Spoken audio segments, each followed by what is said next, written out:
You stupid bitch. That's why you're a bunch of fucking criminals. I wish you would. I wish the fuck you would. Yes, the fuck we his family. You're a bunch of big pussies. Don't tell me calm down. Who the fuck is you? We don't like none of you.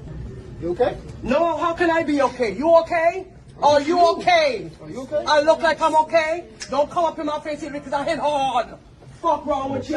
Try it. I wish you would. Try it. You try me and see what the fuck happened. Nigga, we angry. All of us angry out here. So don't think it's y'all alone. You who you telling get out of here? Why you telling me get out of here? You asked me a question and I'm answering you. Get out of here. Yeah. Fuck wrong with you? Oh, stupid ass bitch. That's why you gotta hide your face. You wanna go to jail? You told me my mother I can tell you anything. You wanna go to Fuck jail? wrong with you? You wanna hit me? Hit me, bitch. You ain't got me. Nobody's scared of you.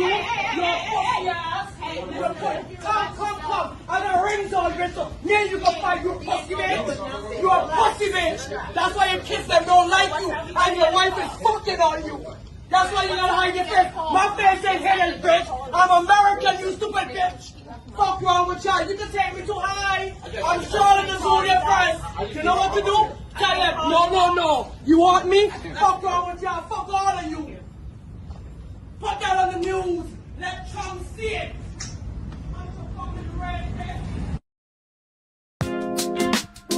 Shalom. I'm Samuel L. Jackson, and I want to welcome you to the 2025 Down South Cookout. It's going down this year. And we're starting things off right on Thursday with a scripture breakdown class with the stalwart General Muhammad. Then after that, we're having an outside movie and a game night. Join us on Friday for a barbecue/clothing drive at the CUNY Homes Apartments. I.S.U.P.K. love the kids. On Saturday, there's a brunch/day party at 5 Central Houston, followed up by nightlife at the Savoy. Then on Sunday, join us for the 2025's Down South Cookout. We got Officer Ron on the pit, on the 1s and 2s, free for all blacks, Hispanics, and Native Americans. So come on down and don't miss all the festivities this year. Because the white man is the devil, and I hope they burn in hell. It's the 2025 Down South Cookout.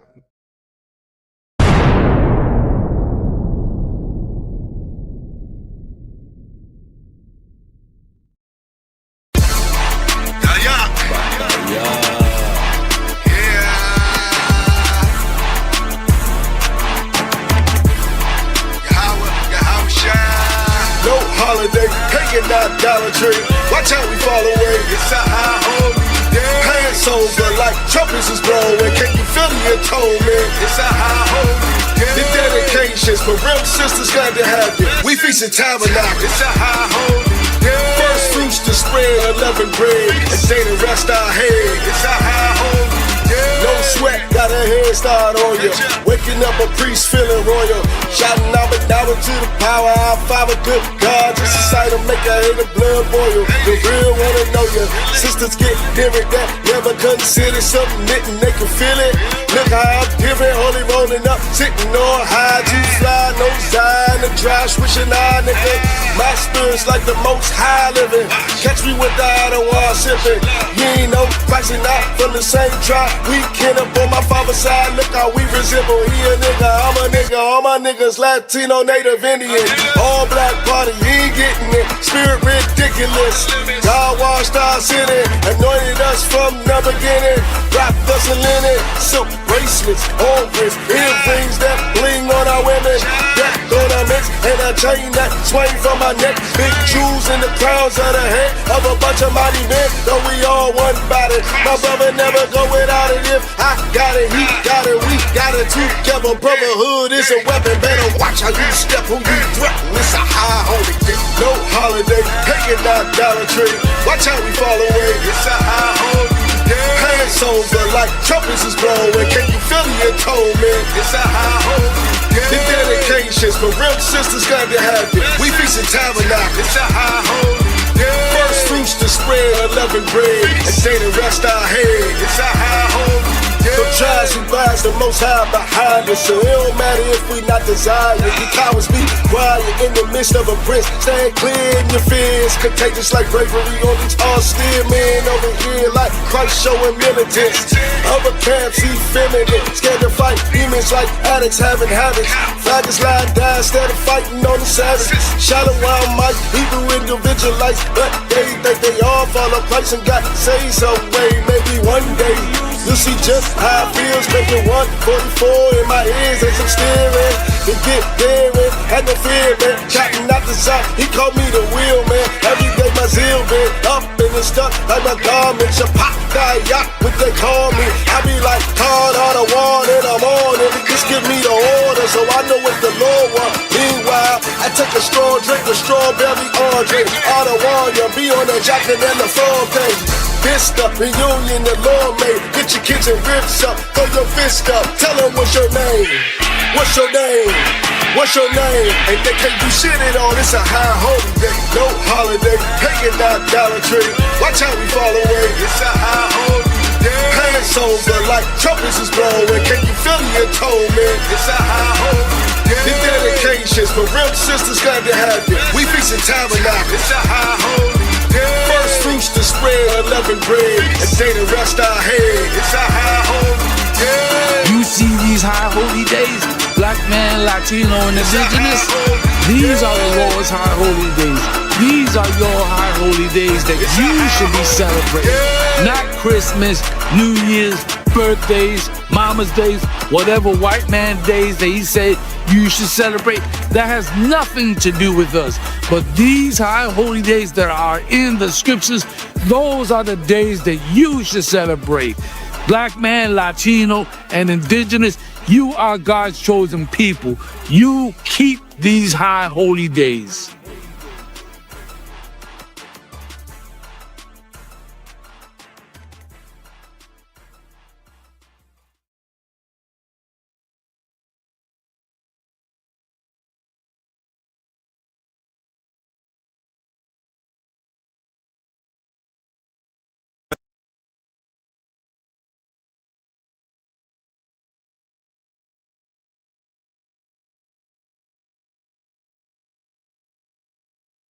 That time again, the I.S.U.P.K under commanding General Yahanna presents the Lord's 57th annual Passover.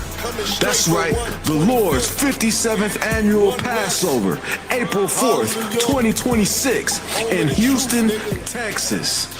All black Hispanics and Native Americans are commanded to observe the Lord's Passover. This will be the biggest Passover to date.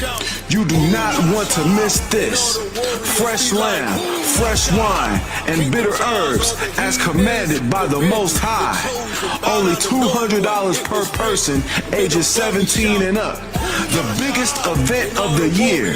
There is only one Passover, and it's under commanding General Yahanna. See you there, Israel. Shalom. Nobody else there to compare to. Train for war, men of war, and warlike apparel. Prefer our leaders, can't get between us. Watch where you stepping. Cause us.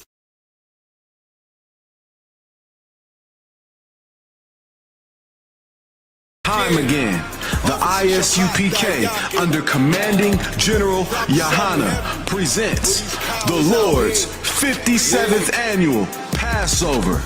That's right, the Lord's 57th annual Passover, April 4th, 2026 in Houston, Texas. All black Hispanics and Native Americans are commanded to observe the Lord's Passover. This will be the biggest Passover to date. You do not want to miss this. Fresh lamb, fresh wine, and bitter herbs as commanded by the Most High. Only $200 per person ages 17 and up. The biggest event of the year. There is only one Passover, and it's under commanding General Yahanna. See you there, Israel. Shalom. Nobody else there to compare to. Train for war, men of war, and warlike apparel. Prefer our leaders, can't get between us. Watch where you stepping. Cause us.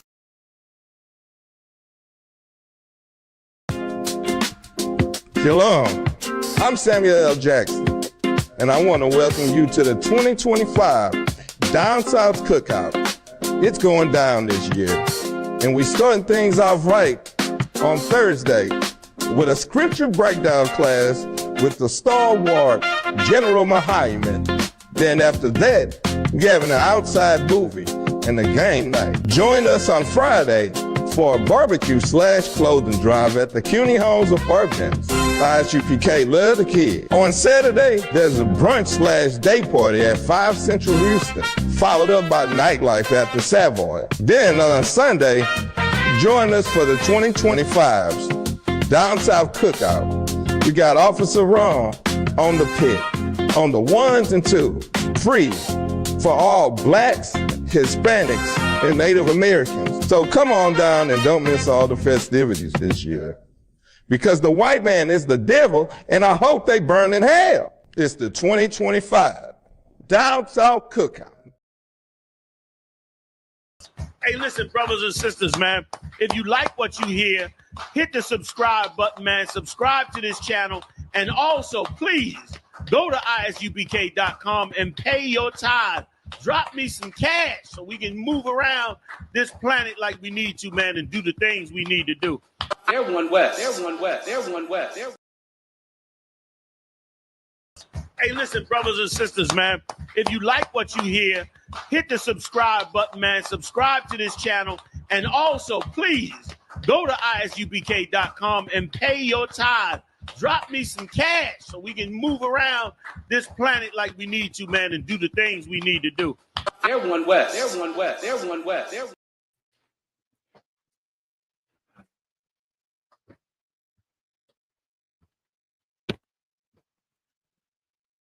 Shalom, DC. We're the Israelite School of Universal Practical Knowledge, 1 West, 125th Street, Harlem, New York, under Commander General Yahanna. Since 1969, we've been teaching the truth of the Bible, and the truth is that the so-called blacks, Hispanics, and Native Indians are the true Jews, that the white man is the devil that the Bible speaks of. Yeah, right. We're not affiliated with any other Christian church or Hebrew Israelite group. 1 West is home of the truth. If it's not under Commander General Yahanna, it's not the truth. All right? I'm Precinct Officer Bakwasha. I'm holding it down with Precinct Officer Shapat Ayat, and I'm holding it down until Captain of 13,000 Mashak Mayam rolls through. He's going to be here any second, any minute. Today's Wednesday night for DC is a scripture breakdown. So if anybody has any questions, whether it's in a room or it's online, you know what I'm saying, you can just go ahead and type your questions in.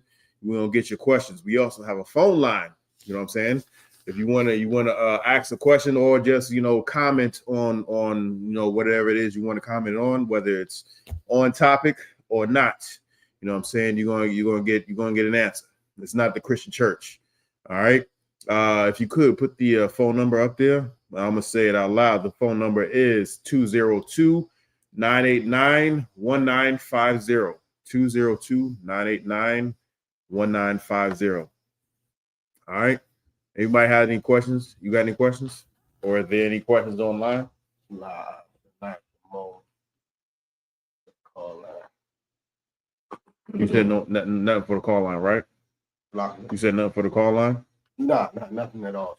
I'm looking for the call line. No sweat. The phone number is 202-989-1950. I'm gonna say it again, 202-989-1950. Also, this weekend, it's this weekend, right? The Down South Cookout. Okay. Right? It's this weekend. Down South Cookout is gonna be hosted in Houston, Texas. You know what I'm saying? Get your Salakia, forgive me. You know what I'm saying? I'm not from Houston. So what's that dance they be doing? South side. The South Side. You know what I'm saying? Get your South Side ready. You know what I'm saying? Learn it at the cookout, and then brush up on it, and then break it out at the Passover. Right. The Lord's 57th annual Passover will be in Houston, Texas. You know what I'm saying? We're gonna find out exactly where the venue is gonna be at shortly. So just stay tuned to more to come. You know what I'm saying? There's gonna be all types of events that's gonna be happening. You know what I'm saying? There's gonna be all type of fun that's gonna be had And, you know what I'm saying? There ain't gonna be no shooting, there ain't gonna be no stabbing, there ain't gonna be no nobody getting high or anything like that. We all gonna come in peace and whatnot. You got something, Shapat? Like I just mentioning it was happy how you said it because that's there's plenty of time to get your south side ready. You know what I'm saying? Perfect your south side. Yeah, you know what I mean? Yeah. There's plenty of time, you know what I'm saying? Go down to Houston, you know, this weekend and learn, you know, how to do the steps properly, right? And then come April 4th, that's when the Passover is gonna be. Come April 4th, you know what I'm saying? You can bust that thing on out when you go down to the Passover. That's plenty of time. That's plenty of time for you to get your things in order. Also, Passover fee is $200 for everybody who is 17 years of age and older. You know what I'm saying? So the Passover fee link has been put out. If you can't get to it, just get in contact with the camp leader. Chapat? Salak, we got a question in the chat. No sweat. All right, so I believe it's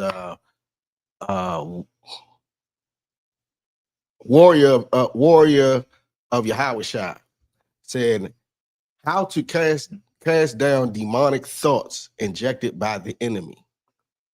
Question.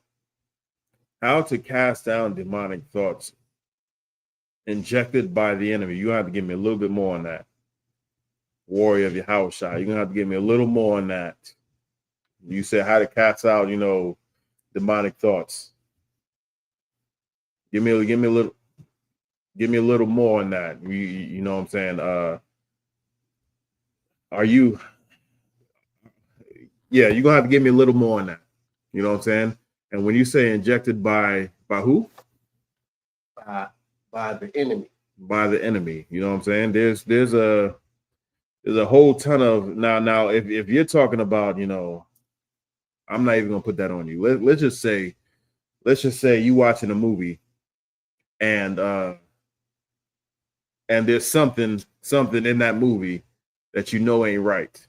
You know what I'm saying? But the way they portray it, the way they make it sound like, the way they, you know, put a light on it, they make it look like it's good. You know what I'm saying?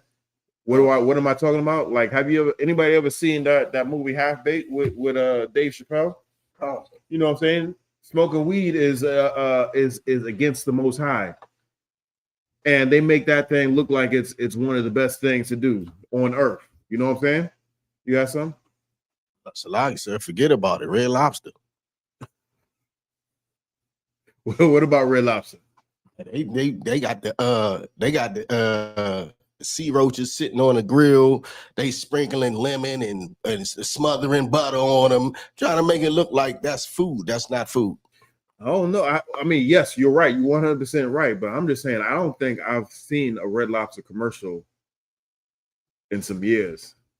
You know what I'm saying? But I know what you mean. You know what I'm saying? They don't do, like, I see more people going to these, you know, seafood boils or cooking it at home and whatnot and showcasing their roaches. You know what I'm saying? Showcasing their disgustingness. And with that, I pass over to Captain Mashak Mayam.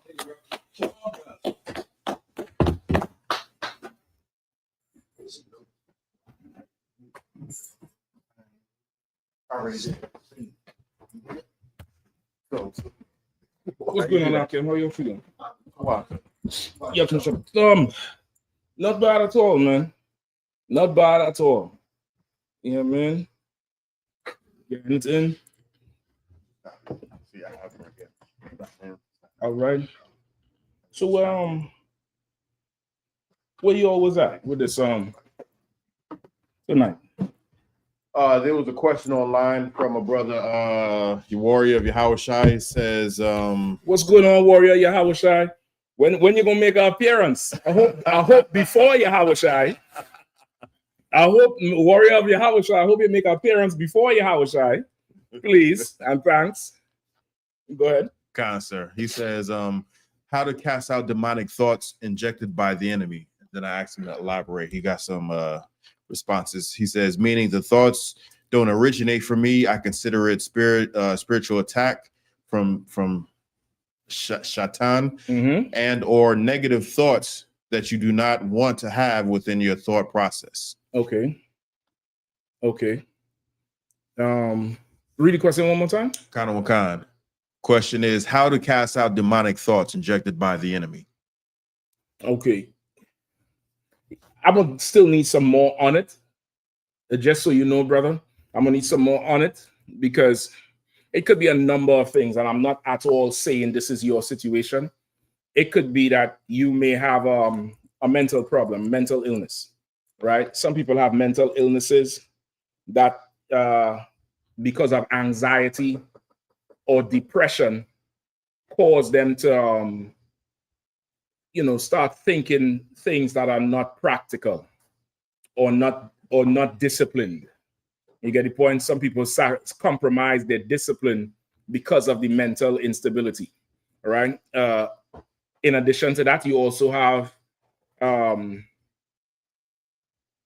you may be struggling with something that you're not really ready to get rid of. It could be an addiction, or it could be something else, right? Something else that's bothering you and stressing you out.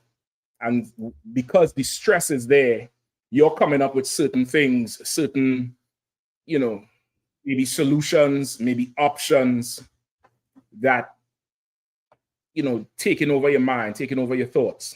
So that's why I said I'm gonna need a little bit more more detail on the whole thing, if you don't mind. But no, you don't have to give me those details in over the class now. I would say for you and for anybody else, start coming to class. Start being around a body that is healed. Just like how you could be around people that are sick and you eventually get sick. Medicine is contagious as well. Right. And when I say medicine is contagious, not saying that really I could say that because in the Bible they just touched Christ and they was healed. But for sure, being in a room with people who have consistent, healthy practices, right? And I have to say it like that just so everybody understands. The acronym I.S.U.P.K is the Israelite School of Universal and Practical Knowledge, right? The way we live, everything we learn, it's practical to do. It's a practical thing. You could envision it, you could see it, it's tangible in most cases. This is something that you could apply to your everyday life.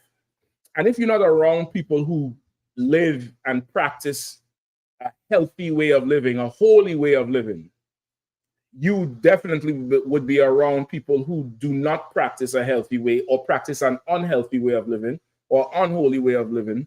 And with that environment, you're going to have those type of things. Like, for instance, you may have thoughts. What did he describe the thoughts as? He says, meaning the thoughts don't originate from me. I consider it a spiritual attack from Shaitan, or negative thoughts that you do not want to have within your thought process. Right. You don't want to have these thoughts in your thought process, right? You don't want to have those thoughts. So imagine you sitting around thinking something unhealthy or something that's unprofitable for you. In here, brothers and sisters are thinking about how to get a bigger school because so many students are coming in. Brothers and sisters are thinking about how could I make more money so I can pay more tithes? How could I assist the brothers go into camp? Sisters is plotting on what they can cook before camp to bring to the school so the brothers could eat, and what they could bring after.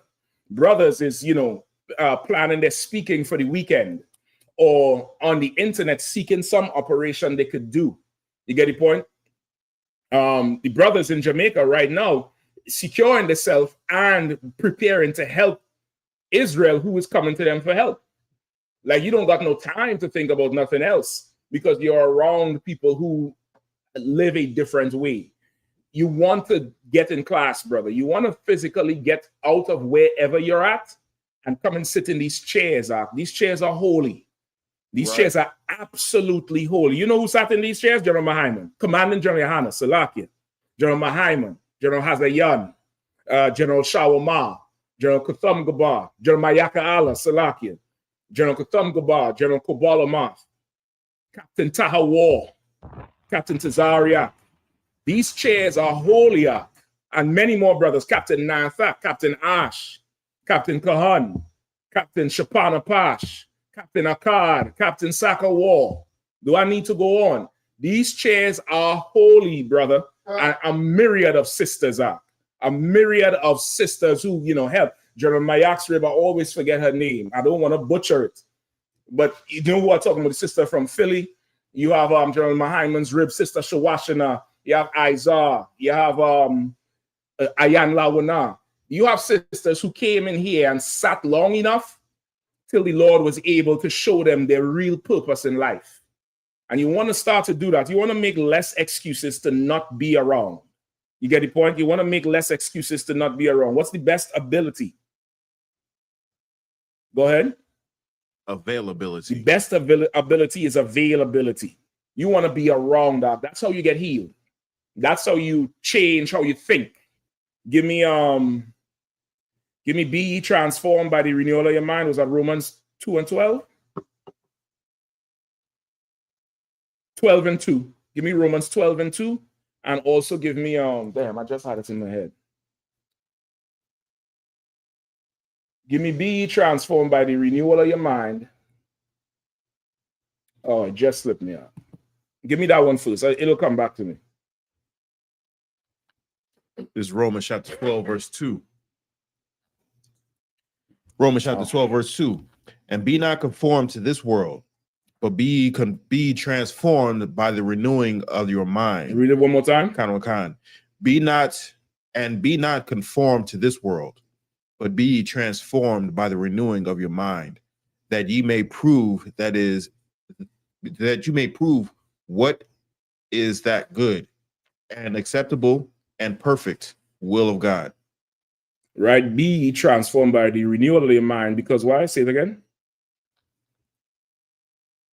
That ye may prove what is that good, that acceptable and perfect will of God. That you will prove what is acceptable and the perfect will of God.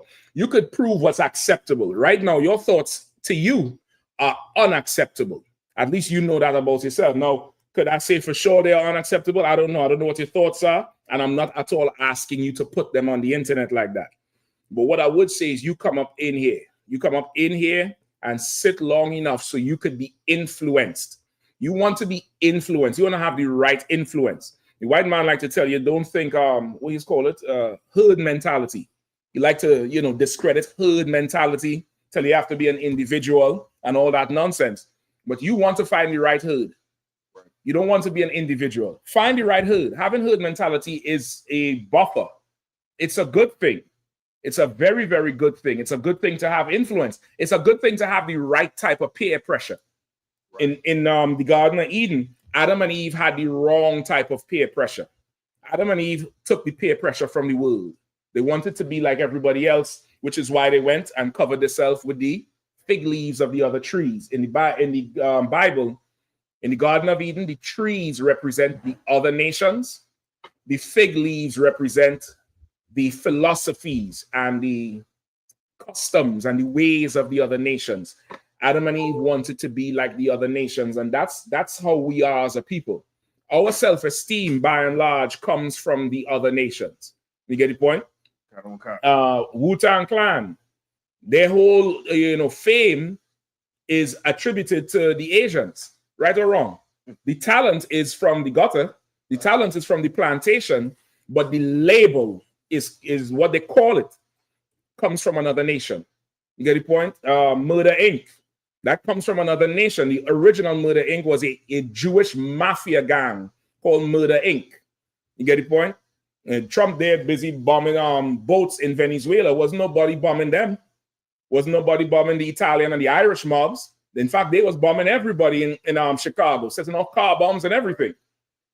You understand? Like we always hide amongst the other nations. Farrakhan, although I think he might be a heathen, that's what they're saying now. All right, go ahead.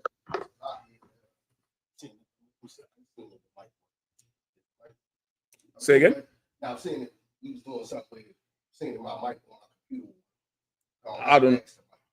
No, just don't do that. I think it's going to cause a reverb. It's going to cause a bad reverb. It's 2 inputs. This is 1. All right, you're trying to make no technical changes during the class. Do all of that shit before and then somebody else's class. All right. Cover car, sir. All right. All right. Now I'm about to say his father's name is Percival Clark, and Percival Clark was a white man. Okay. Well, listen, I ain't check it out, but if you all say it is, that's what I would go with for now. If I may, sir. Go ahead. And then on top of that, Farrakhan's teacher, what's his name? Far Muhammad. His father's name's Red Ford, and he's from New Zealand. You know, I know Farad Muhammad is for sure a heathen, for sure about that. I know that the teacher is a heathen, but like everything we do, we attribute it to heathens. Even the topic tonight with Simon Bolivar and the Bolivarian Revolution with Venezuela. Simon Bolivar, as far as the research shows, is a heathen. However, he did a lot for the 12 tribes of Israel. And it's a double-edged sword because you have what you have today, but at the same time, they don't give the credit to Christ. And that's the problem here. You get the point? Also give me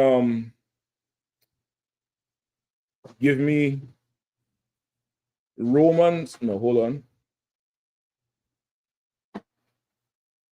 Give me Matthew 15 and 18.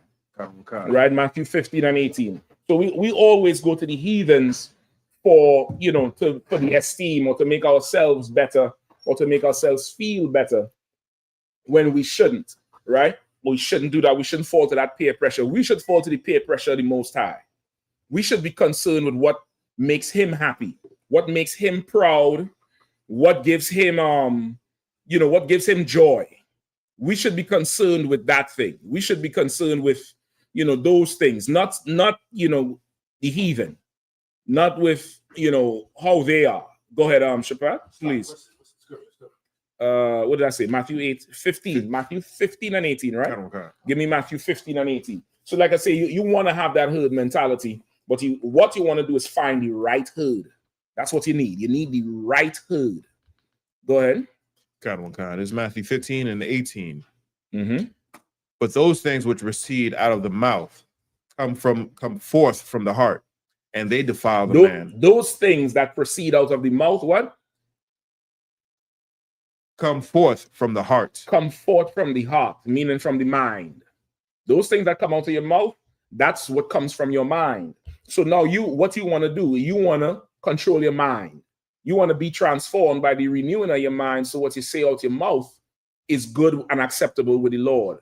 How would you do that? You had to be in class, brother. You have to be in class. And okay, this thing is so spiritual where, again, what you put into this is what you get out.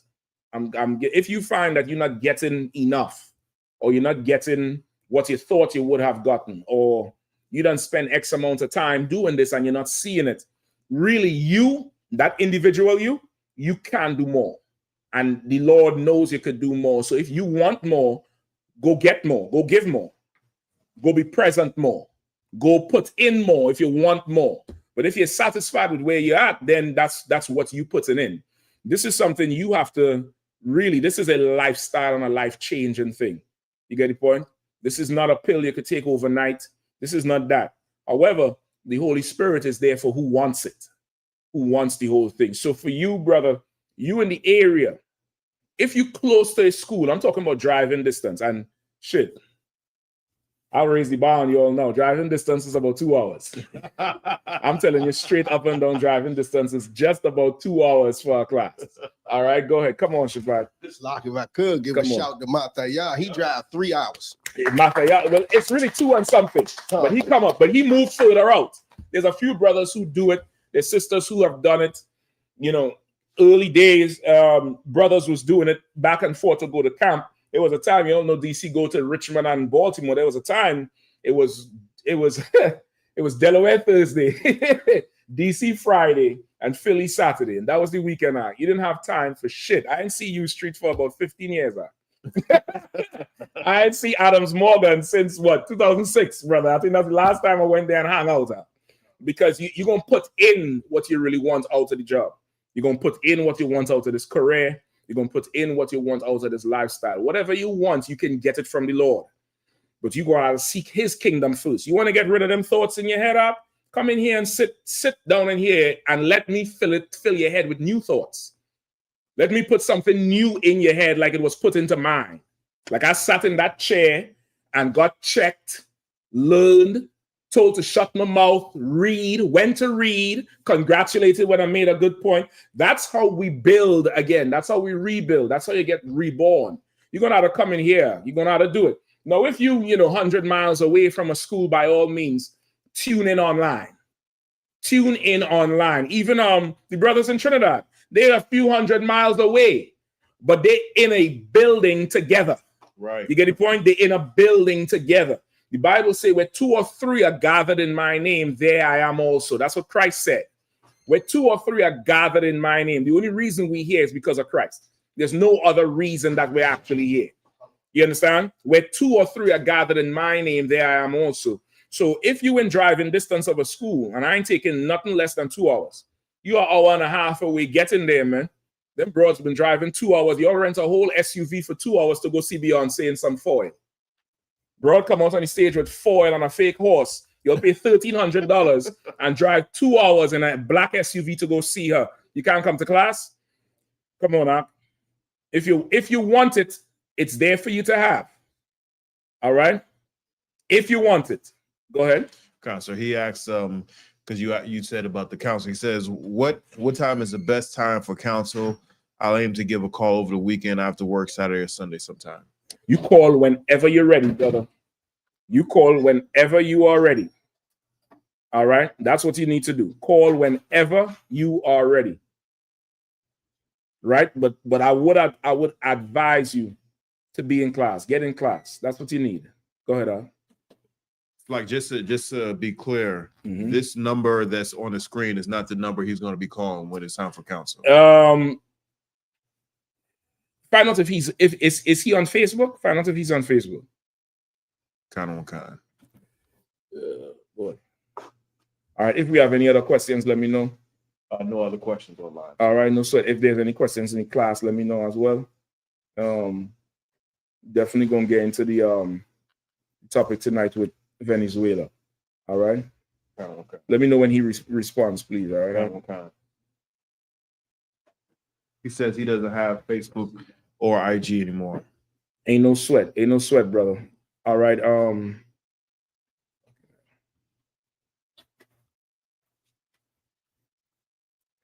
right, they're gonna give you a number to call. All right, Warrior Yahushua, we're gonna give you a number to call, and you could call and get the counsel.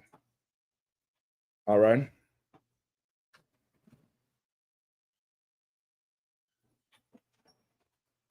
All right. Anything else, Bukwa? So there's somebody who's given a scripture, but I don't know what he means. He's given somebody named David Jiguo, something like that. It says he's given a scripture, Isaiah 56:8. Okay. Is he asking a question? He's not asking away. He's just giving the scripture. I don't know why he's giving the scripture. Okay. Well, what does it say? Let's see if it's pertinent or not. Isaiah 56:8 that he put here. It says, "The Lord God who gathereth the outcasts of Israel says, yet I will gather to him others besides those who are gathered to him." Read it one more time, Mark. Isaiah 56:8. The Lord God who gathers the outcasts of Israel says, yet I will gather to him others besides those who are gathered to him.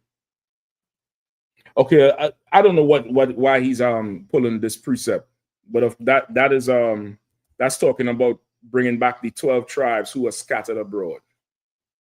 All right. But I can't say why he's pulling this precept at all. And he says, why would you agree the outcasts of Israel are other 12 tribes? Is it so that prove others can receive salvation? No. It sounds like he's not even English is not his first language, just by how it's typed. And that could be the case. So, and if that's the case, I'll definitely understand. That scripture is talking about the 12 tribes of Israel being gathered back together. The 12 tribes of Israel was scattered probably, I want to say, 1,000 years before Christ. In the book of 2 Kings, the 17th chapter, you could read about that on your own time. All right. There was a split with the northern and the southern kingdom. Who was the northern kingdom? Who was the southern kingdom? Who knows? Northern kingdom and southern kingdom. Who knows? Anybody? Just raise your hand if you want to ask a question, all right?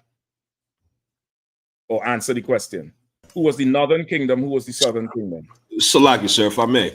Yeah, go ahead, please, Kawakan, the southern kingdom was Judah, Benjamin, and half of Levi. Right? The southern kingdom was Judah, Benjamin, and half of Levi. That's the southern kingdom. That's where the capital of Israel was, Jerusalem. And that was Judah, Benjamin, and some of Levi, because Levi was, of course, the priest of the land. Levi was the tribe at that time where the priesthood came from. Before Christ, the priests was strictly Levites. Levi was not even part of the 12. It was who was in place of Levi? Dan, the tribe of Dan. That's where Samson came from. Samson was a Danite. The tribe of Dan is absorbed into Manasseh, I believe Manasseh. And then the Lord grafted Levi as one of the 12 after Christ, because of the prophecy that we would be a nation of kings and priests. And the first priest recorded in the Bible was Melchizedek, which was long before Levi. And that because of the Melchizedek priesthood, every brother who is from the 12 tribes of Israel can be a priest, right? Can be a priest. So that's where you have Judah, Benjamin, and Levi in the southern kingdom. Who was the northern kingdom? The 10.5, sir. Manasseh, Ephraim, Simeon. Mm-hmm. So the northern kingdom was what you would call 9.5, because Judah, Benjamin is the 2. So it brings it down to 10. So the one tribe is split, the 9.5 tribes, which is Ephraim and his fellows. You have Judah and his fellows in the south. Ephraim, who is today is the Puerto Rican tribe, is for the Puerto Ricans, they are the tribe of Ephraim.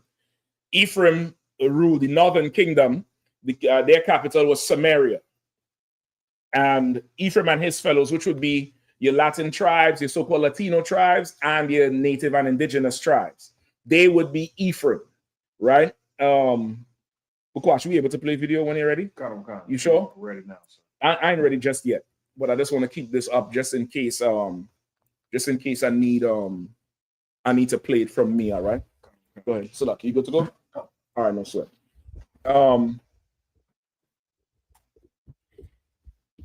Right. So there was a split in the kingdom in 2 Kings, the 17th chapter, which happens a lot. It happens a lot in every nation. It's happening right now in Venezuela and Trinidad. Go ahead. Matthew 15 and 18. I think we're done, right? Did the brother? I think that's with the brother. Yeah, got him. All right, with the brother. Find out if he has any social media. Does he have any social media and an email? Anything where he could be messaged. All right. If not, we just provide him with the number to call. You can provide him with the number, and we'll get to it. So you had a split in the kingdom at that time. Right. So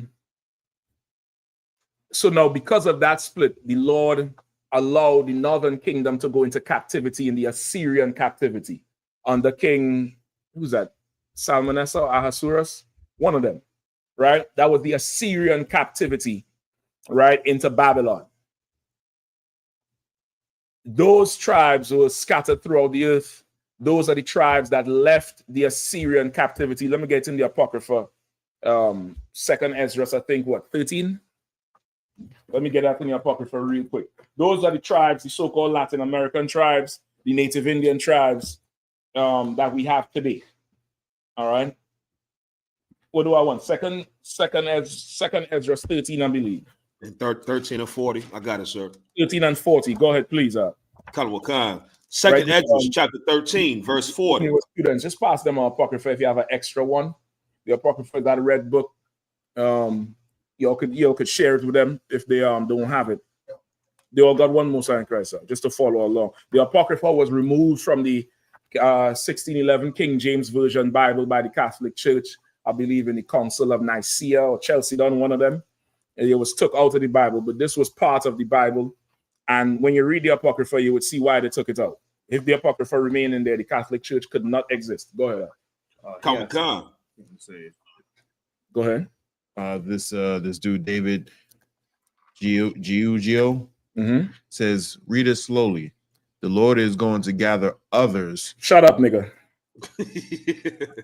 Read it slowly. You think it's hooked on phonics? Right. Whatever. You're not getting in the kingdom. You and your heathen mother.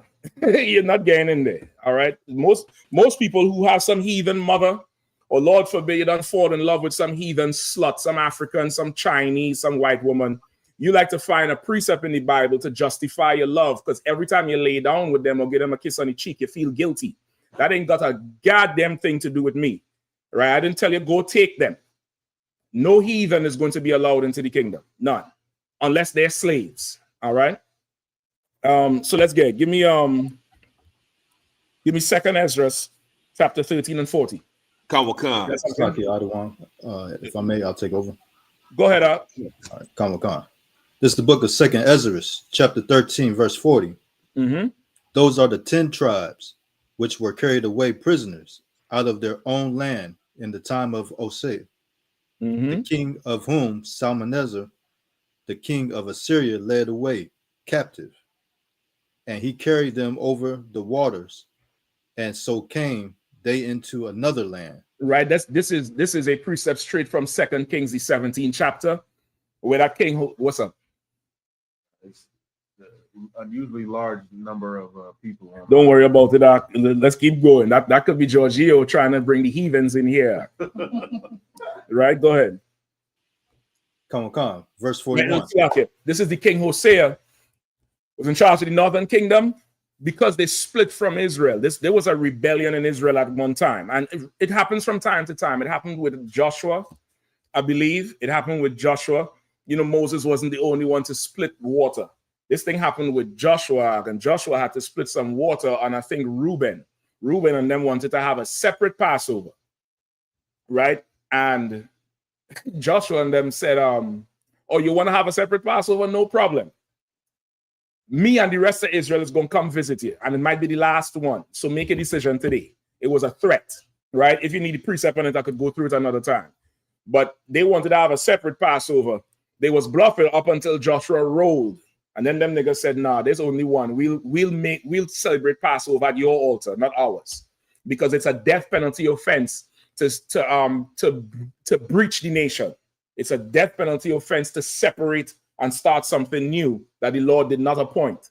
You get the point? So in various times through the history of Israel, like in any nation, there's going to be somebody that's going to rise up and think they're bigger than our constitution, our history, our law, and want to take things into their own hands and have their own way.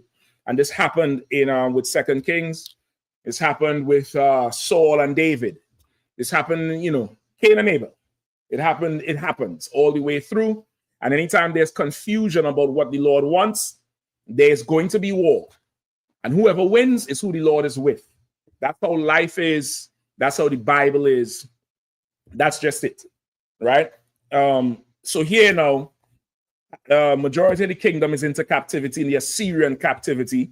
Who remained in Israel was Judah and his fellows, Judah, Benjamin, part of Levi. Later on, Judah and his fellows went off the same way and sinned against the Lord. And the Lord brought the Romans in and occupied Jerusalem, and everybody got kicked out. And now we all making our way back. We all now, the prodigal son, we all now consider Gentiles or Israelites who took on heathen customs and coming back to the Lord. But in this particular history, these 9.5 went to Assyrian captivity over water into Babylon, which is today Iraq, that Iraq area, and went into captivity in another land. Keep reading up. You can back here, please. Verse 41. They took this counsel among themselves that they would leave the multitude of the heathen and go forth into a further country where never mankind dwelt. Right, but while in that captivity, the 9.5 tribes took counsel among themselves and said, listen, man, we ain't staying in this prison no more. We're not staying here anymore. We're going to leave and go into a country that nobody ever knew, that no man ever dwelt before. Keep going. Come, verse 42. Uh-huh. That they might there keep their statutes, which they never kept in their own land. Which is heavy, which is how we all are as a people. We don't ever want to act right when we can do it voluntarily. We always wait until the Lord jam your ass fully up, where you're sitting in a cell with no bail, or you're hooked up to about 3 IVs and everything going beep, beep, beep around you, and you can't get up until you decide to turn to the Lord. It's much better to turn to the Lord when you have a choice. Because when you're forced to do it, you may not make it. Not everybody gets that mercy. It's better that you hear and receive it than forbear to hear, and then later on you're begging for the Lord, you're looking for the Lord, and you can't find him. It's better to do it when you have a choice, brother. It's easier. It might seem hard, but it's way easier than you just can't reach. You just cannot reach it. You get the point?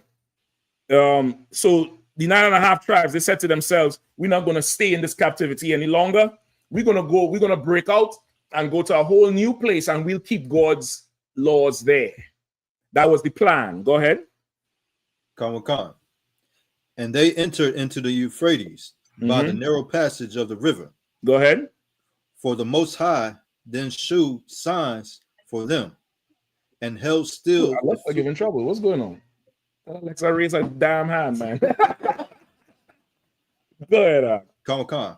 For the Most High then shewed signs for them, and held still the flood till they were passed over. For through that country there was a great way to go, namely of 1.5 years. And the same region is called Azareth. Go ahead. Then dwelt they there until the latter time, and now when they shall begin to come. Right? So the 9.5 tribes, hold the point out. The 9.5 tribes, they left the Assyrian captivity and went into boats, into ships, and went over the ocean where the scripture said the Lord held the flood. Meaning what? The Lord held the waters. He held it still. They tell you in history, where do they say in history that the native Indians came from and the Latino tribes? Where do they say they came from? Salaki, sir. Go ahead. The ice bridge, the Bering Strait from Russia over to the top of and came down through Canada to Seattle. Right.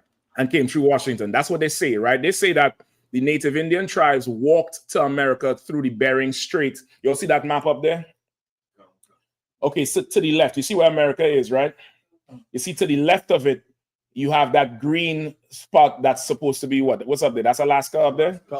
Right. Alaska is touching that yellow part, which is the eastern part of Russia, the easternmost part of Russia. Because you might want to pull a map up on the screen for the people online, right? According to science, now, those of you who don't know, this is very, very close. Like you could take a small boat and go from the edge of Russia to Alaska.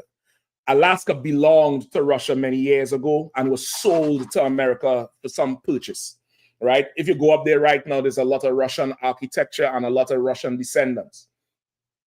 According to scientists, at some point, it froze, the body of water between the two of them froze to solid ice, and the native Indians was somewhere sitting in that corner and walked over. That's a lie.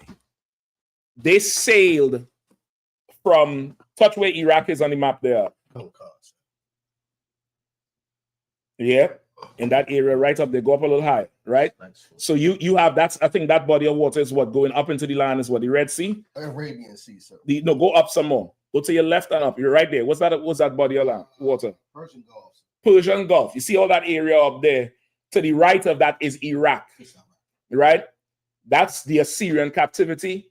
They got into boats, sailed down through that, and all the way down to the bottom of the coast of South Africa and up to the west, to the Americas. That's how the native Indians got to the Americas, all right? you go and do Native Indian and Latino archaeology, the archaeology is there that they sailed, that they settled in those parts first. They did not walk across the Bering Strait. That's white man hypothesis. The white scientists always hypothesize things they can't understand. For example, the dinosaurs you learned of when you was 5 years old, are they the same dinosaurs that your kids learning about today? You sure?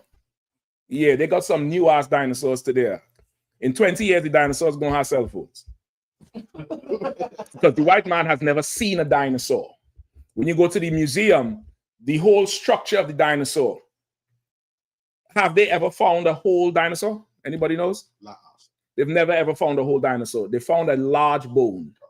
They found one bone, a very large bone, and they say, well, this bone got to have belonged to something so big. And they start to do something called, what's the scientific thing? Not postulate. It's like theorizing, like a hypothesis. They find one bone, and then they say because of the edges of this bone, it's almost like you find a shoulder bone. You know what a shoulder bone looks like.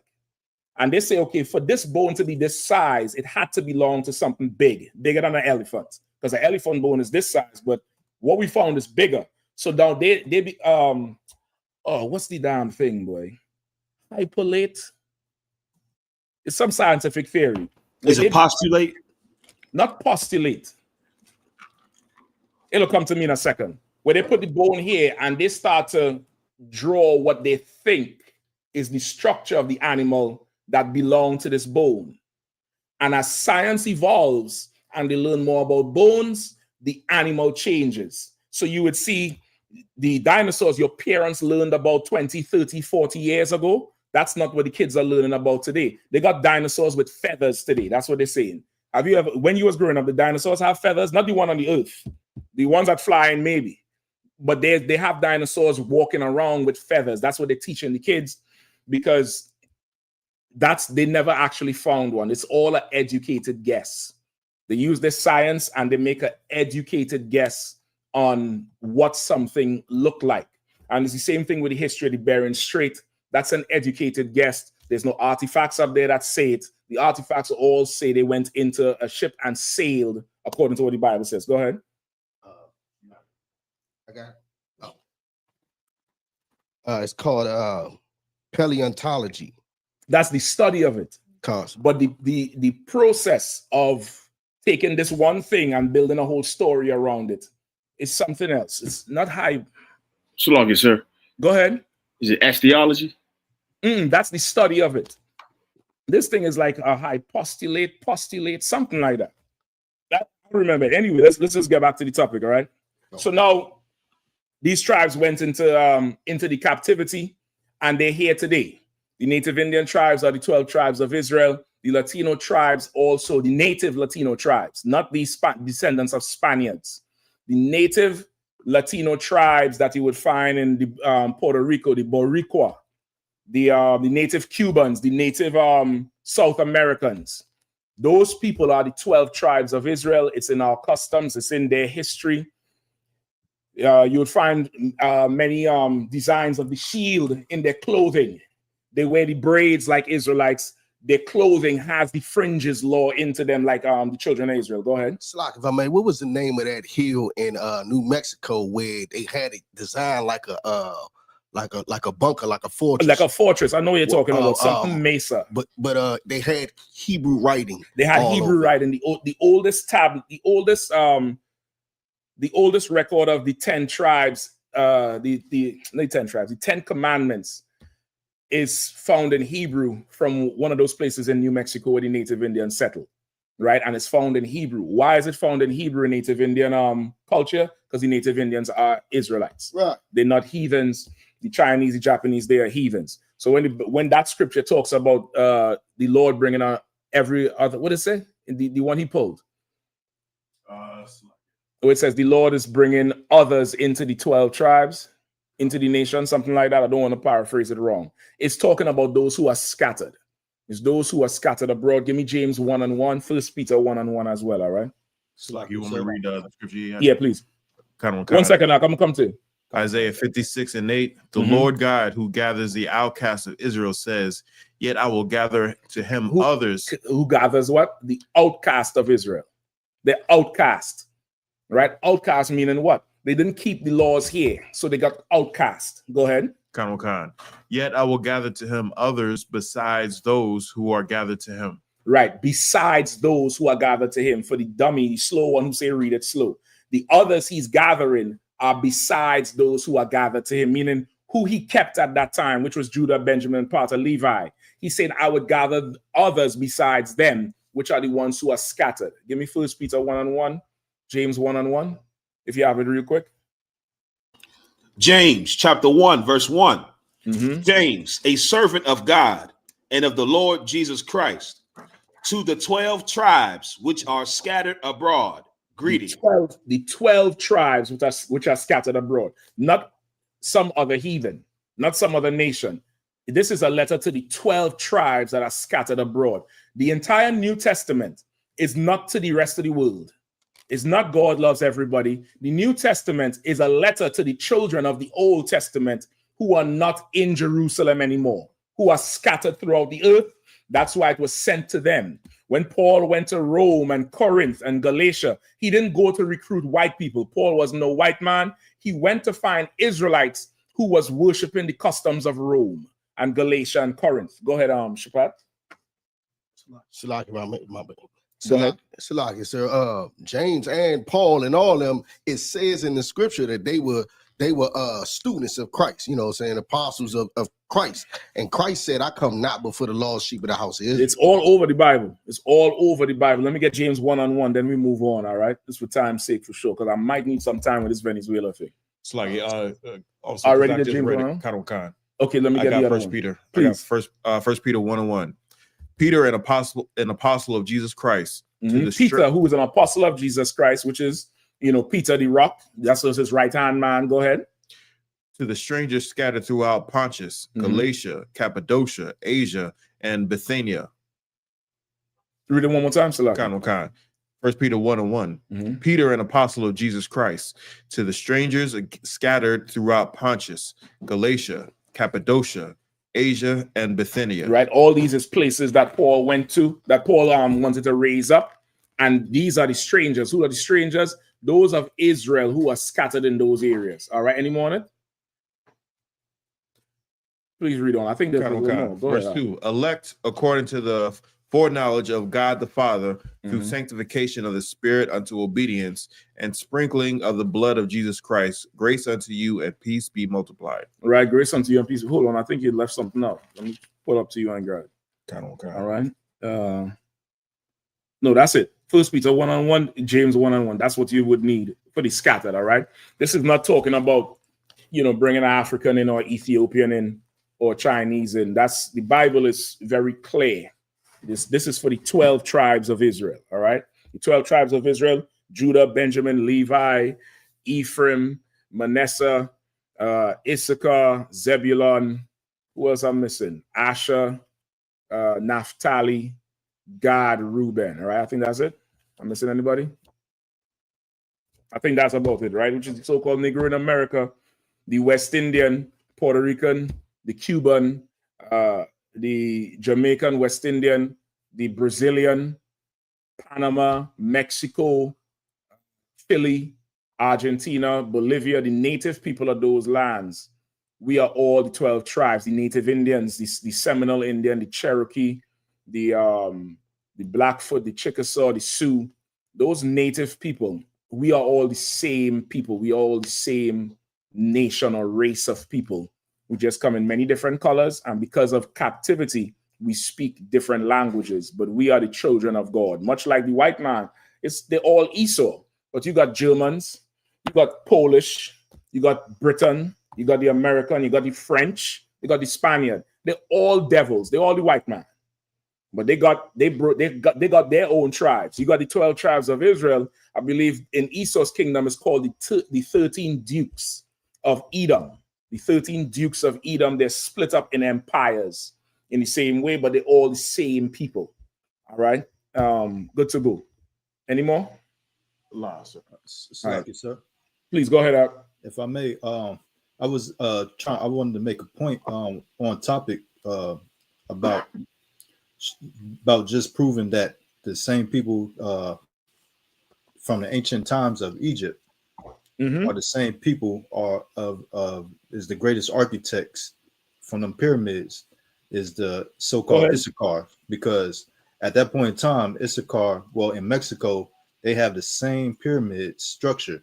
And there's no way at that time that they know what was going on over there unless they had that blueprint. That's right. That's right. I think some of the oldest, I think the one in Mexico is older, right? Or it's just as old. One of them is very, very old, older than something in the East.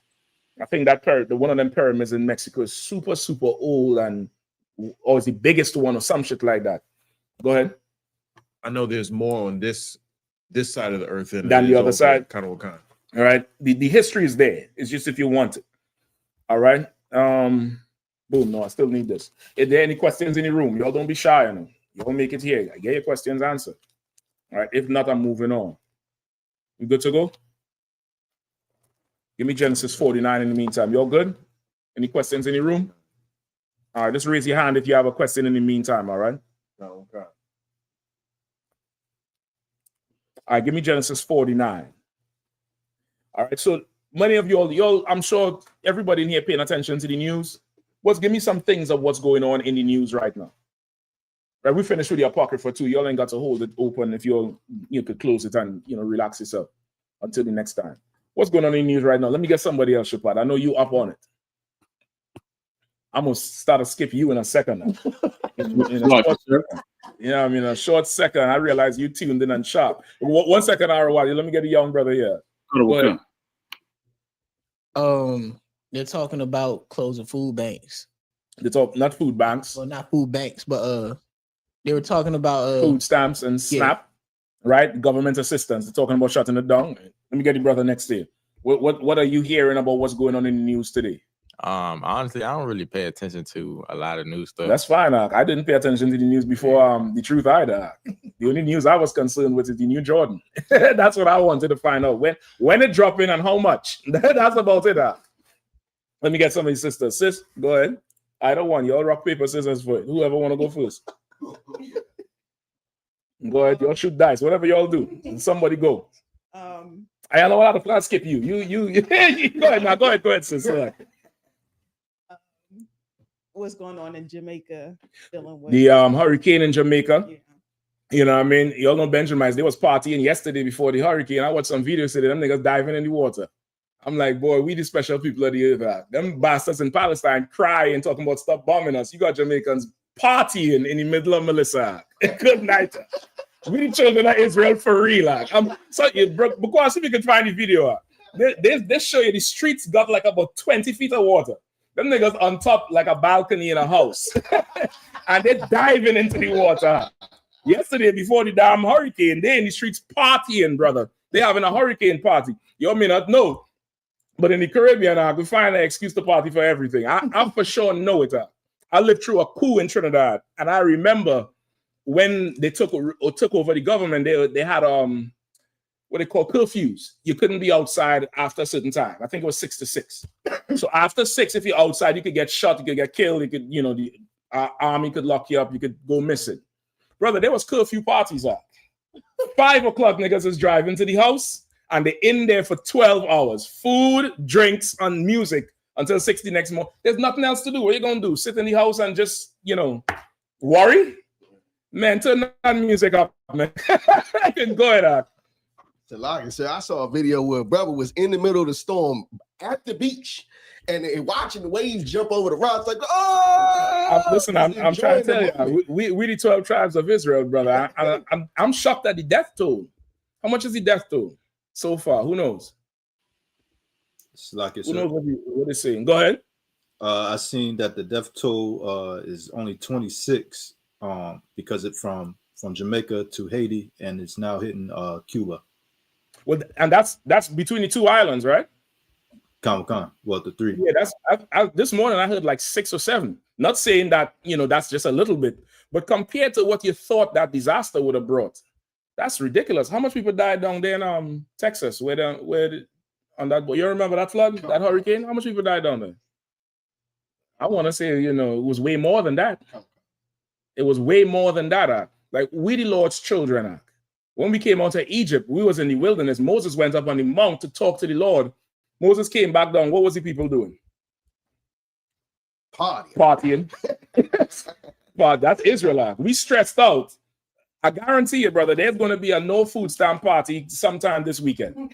There's going to be a club, and they're gonna Photoshop MLK with a big chain and some hoes around him, and no food stamp party, something. That's just who we are. We are not like the heathens. We make everything look good, even suffering. Right. You heathens over there in Palestine looking dusty. We'd have been fly up in that bowl of dust. Go ahead. I was scrolling on Instagram a little earlier today at my slave, and I came across a post, and they were hosting a funeral for EBT, Snap, and Wick. Come on, man.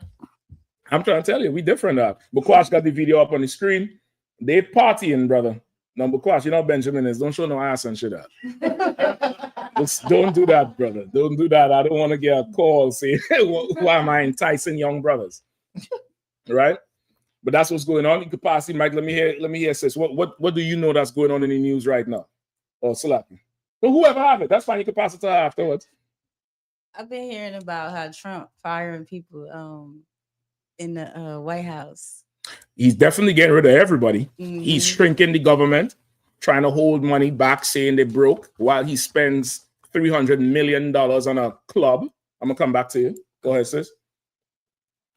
The only thing I've been hearing about is the shutdown in DC for like the EBT. And then You shut down in DC for the EBT because it affects us in this area a whole lot. It affects us a whole lot. So you're going to hear about the shutdown. Let me come to the brother. I'll come to you all. All right. Go ahead. Salaki, somebody was online holding. Yeah, cut on concert. Go ahead. We got straight up warfare that broke out in the streets of Rio de Janeiro, Brazil, through the police and the cartels down there. Right. There's a whole street war going on now. What's the death toll? How much Asherites did the police kill? It was over 80. 80 in a raid, in a drug raid. Where have you ever heard that shit? Imagine police kicking your door for drugs, or come down on a zone, cordon off a whole zone, and they're going in there for drugs, but they kill 80 people.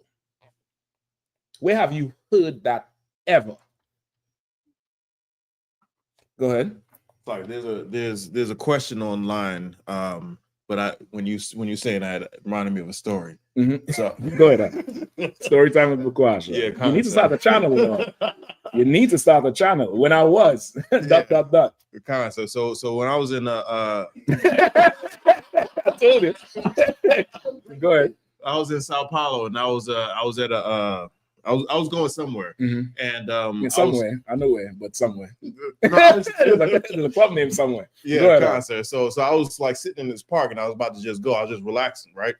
And I saw like the Brazilian police like kind of hassling some people, right? And after they was hassling some people, the dude like kind of walked by me. He looked at me, and I'm just sitting on the bench. In my mind, I know he ain't gonna bother me, but he looked at me. And then I looked at him, and he was like, he kind of took half a step. He was like, you had to double check. Yeah, constant. And then he just went about his business. But the reason why I say that is because when he went about his business, I saw his sidearm. He had like the biggest hand cannon I've ever seen, a revolver. I'd never seen a revolver that goddamn big. That's let's call that one. I think it's named after a snake. Python? Is he Python? Oh, that python is huge. That shit, you don't hold that right to break your wrist. Yeah, constantly. Yeah, that shit will do something to you. It ain't good for the aiming. You'll be better aim correct. So the kickback on that shit is ridiculous. But that shit is gonna kill you. So when they talking about them like that in the barrios and the favelas, I totally believe it. Yeah, brother, Brazil is under tremendous white supremacy and oppression. And it's very, very segregated. It's very extremely segregated. And what the Brazilian ghettos are called favelas. And they're stacked on hills going up. And brother, when the cops go in there, they just go in there to kill everybody and line it up and put, pictures on the news as if they're doing something to stop crime. But they're not. All right. And then we're going to go into that. Anybody else? You got your hand up? Go ahead. There was a question. Let me hear the question now. I probably might bypass it tonight. You might bypass it, sir. Go ahead, Al. But it's from Ryan Akinanabadi says, if I can't get women and feel the ugliest person on the planet, hard to be outside, what kind of help can you actually get me? What? It sounds like he wants to know how to get women. Unfortunately, you can't be told what the matrix is. You gotta experience that for yourself. That's an inside joke because in the Bible, a woman's vagina is referred to as a matrix. Unfortunately, I can't tell you what the matrix is. You gotta experience that shit for yourself. You get the point? Your biggest problem is getting a woman. You have a lot to learn. You have a lot to learn. Rick Ross got a woman. Like yes, sir. P. Diddy got a woman. Women get women. What the fuck is your problem? There's more of them than us. You got a problem. You might be gay. You might have, let me not say that. It probably might be somebody who really need the help. You get the point? Just come up in here, brother. We'll show you how to get, if you're a brother, we'll show you how to get women. The first rule to getting women is don't try to get them. All right? That gonna fall on deaf ears. I already know. The first rule to trying to get in women, if you want to get some women, do not try to get them.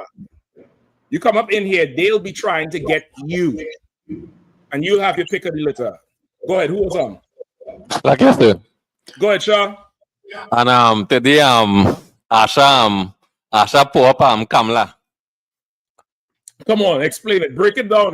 Not everybody gonna understand the Trinidad lingo. It's 3 words. He said paragraph there, just so you all know. He said 3 words. They don't understand what put up Kamala mean. The whole of Venezuela came out with cards, everything, and whatever name they could put they put like a whole battalion of people. Right. We're definitely going into that tonight because who has heard about the war or the impending war in Venezuela? Come on, Shabbat. So like now I was waiting to see if anybody would say that one, but how Trump is, accused of murdering. Murdering people. Accused of murdering people on a boat. You know what I'm saying? They killed 54 people so far. They bombed 14 boats from the sky. And they don't know if they all had drugs or not.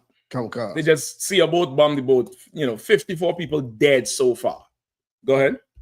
Nah, that's what I'm saying. Now, we know he just bombing people because they have no evidence. But they're accusing him of straight up murder. He definitely that's straight up murder. That's like a cop pulling you over, suspecting you had drugs in your car, and not taking you to jail, but executing you on the spot. Awesome. Right? So all these things are going on in the earth, right? There's Russia and Ukraine, Israel and Palestine, and right now, America and Venezuela, right? America and Venezuela. You could probably give me a little map on the screen of Venezuela, where it is. Zoom in all the way on Venezuela so you can see Trinidad as well, right? That's what's going on. Definitely today. That's very, very major, and it's super important because it's in our backyard. It's in what's called America's backyard. America's backyard is anything on the Western Hemisphere.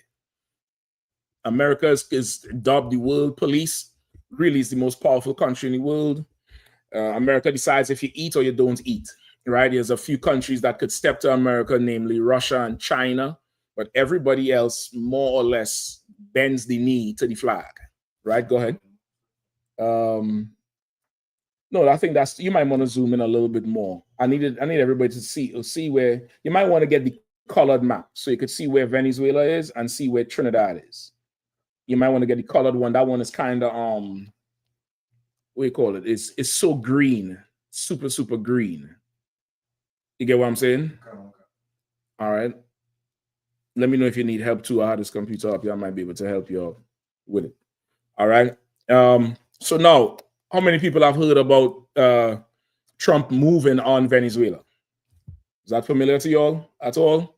2? You need to pay attention to that. I would advise you all. I know you all a lot. You're in the young crowd. You're the Alpha generation or the Z generation, Y, Z. Once it's there again, she's watching me side eye like, don't you dare call me a young nigga. You're all YNs. You're all YNs. You're supposed to take that YN flag and fly it high. Go ahead. Thank you, sir. Listen, get out of the house. Try to make us try to demonize us in the public, talking about young niggas, young niggas. You are old nigga. Yeah, we all young niggas. I'm with y'all. Go ahead. I wanted to speak about what something else I heard in the news too. Trump has been firing not only the people in the White House, but he's been firing a whole rack of military generals and chiefs. Yeah, like he's high-ranking people. He's definitely been doing that. A few of them are leaving as well. There's one admiral, I think is a brother. He was on one of them ships in the Caribbean. He stepped down. He said he's not part of this shit that you're all about to do. All right, go ahead, quickly. I also noticed from that there were a lot of people that he was firing there were Air Force. And you know, Air Force, they typically sit still and they hold strong in their beliefs. And they not really moving for something that they don't got to move for. So like the people who don't agree with Trump, he fired them. So like he wants the Air Force to be active, real active right now. Listen, Christ said if you don't agree with him, he gonna cut your head off. Trump is in his kingdom. America is the white man's kingdom. Trump is doing what any white man in power would do in his kingdom. Just know that when Christ rules, he's gonna have he's gonna have a say in who goes where. All right. So let's rock with it. All right. Where we at? All right, what did he say there? Bakwasti, Ryan, K, nobody? Yeah, he says, I came to get help, not laughed at. Well, listen, if you came to get help, just tell me what city and state you're in, and I could direct you to the school over there so you could go in there and learn how to get women. All right. If you feel offended that I made a joke about your current state, I apologize, Ryan. I apologize to you so much. But there are bigger things in life than your ability to get a woman. And that in itself, Ryan, I don't know if you're a brother or not, it's probably why you're not getting any. Women do not like to be made a big deal of her. That's a lie to the white man. They make a big deal of you. But you try to make a big deal of a woman. You listen to Boys to Men. I gave you the sun, the moon, the stars. She don't want that shit. She don't want that. That does not move her. She wants you to be somebody she cannot get. Yet still you will have her. That's how you get her. And the only way to get her, the Bible says the woman is the strongest thing on earth. It's a sidebar and we get to the oil. The only commodity more valuable than oil on earth is vagina. I'm going to tell you it straight up and down. It has conquered kings. It has brought many men to the grave. That's the only commodity that's just stronger than money, stronger than gold, stronger than oil. It's the most powerful thing on the earth. I wouldn't drop a bomb for that. I'm trying to put, in this case, I'm trying to put brothers in perspective. Because you're going to have some brothers saying, yes, she's God. No, nigga, she's not. All right? To have her and rule over her, you're going to have something that's stronger than her. And the only thing stronger than a woman and her vagina and all the pleasures that the Lord built into her for you is the truth, is the knowledge of God. If you want to chase after her, you will be lonely and you will be laughed at. If you want to seek the Lord's kingdom, they will chase after you, and you'll have fun. You'll have fun. Go ahead, So like I got your precept. Which one? Matthew 6 and 32, 33. About the woman? All things you want. All right, I'll take that. Go ahead. Come, sir. The book of Matthew, chapter 6, verse 32. After all these things do the Gentiles seek, for your heavenly Father knoweth that ye have need of all these things. But seek ye first the kingdom of God and his righteousness, and all these things shall be added unto you. That's it. Just seek the Lord. Seek the Lord. What you should seek to find is not how to get a woman, but where the school is, and go sit in there. Where the school is, go sit in there and learn about how you can be useful to the Lord. And maybe the Lord might find it useful that you get a woman. Remember, the Lord made Adam and then saw that he was lonely. Get the point? But Adam served the Lord. He served him. You're going to have to come in here and serve the Lord if you want to get it. And then you're going to realize that there are greater things than that. And then you're going to realize that to sit and feel sorry for yourself because you don't have a woman, it's very, very weak. It's the spirit of the white man. It's very weak. You tell me a drug dealer could get a woman to put a half a kilo of cocaine up inside her and go on a plane from point A to B, but you can't get one? No. There's something wrong with you. And it could be fixed in here if you're willing to be fixed. If you're willing to learn, if you're willing to understand. All right? Let's move on. Just put whatever city and state you're in. We'll send you to the school. And within about 6 months to a year, you're going to be a brand new man. And you too will laugh at yourself with this joke here. You too will laugh at yourself and be like, boy, I was really silly and stupid and simple. I can speak because I once was like you, brother. Coming in here, didn't know my head from my ass. And I thought the only biggest thing in the world was that tail I was trying to get. That she was oh so great and special until the general said, look yonder, young man. Look how many more there are. You're worrying about this one here. There's so many of them. There's so many. Don't worry about it. Just come in here and learn to work. Learn to work, and they'll come try to work for you.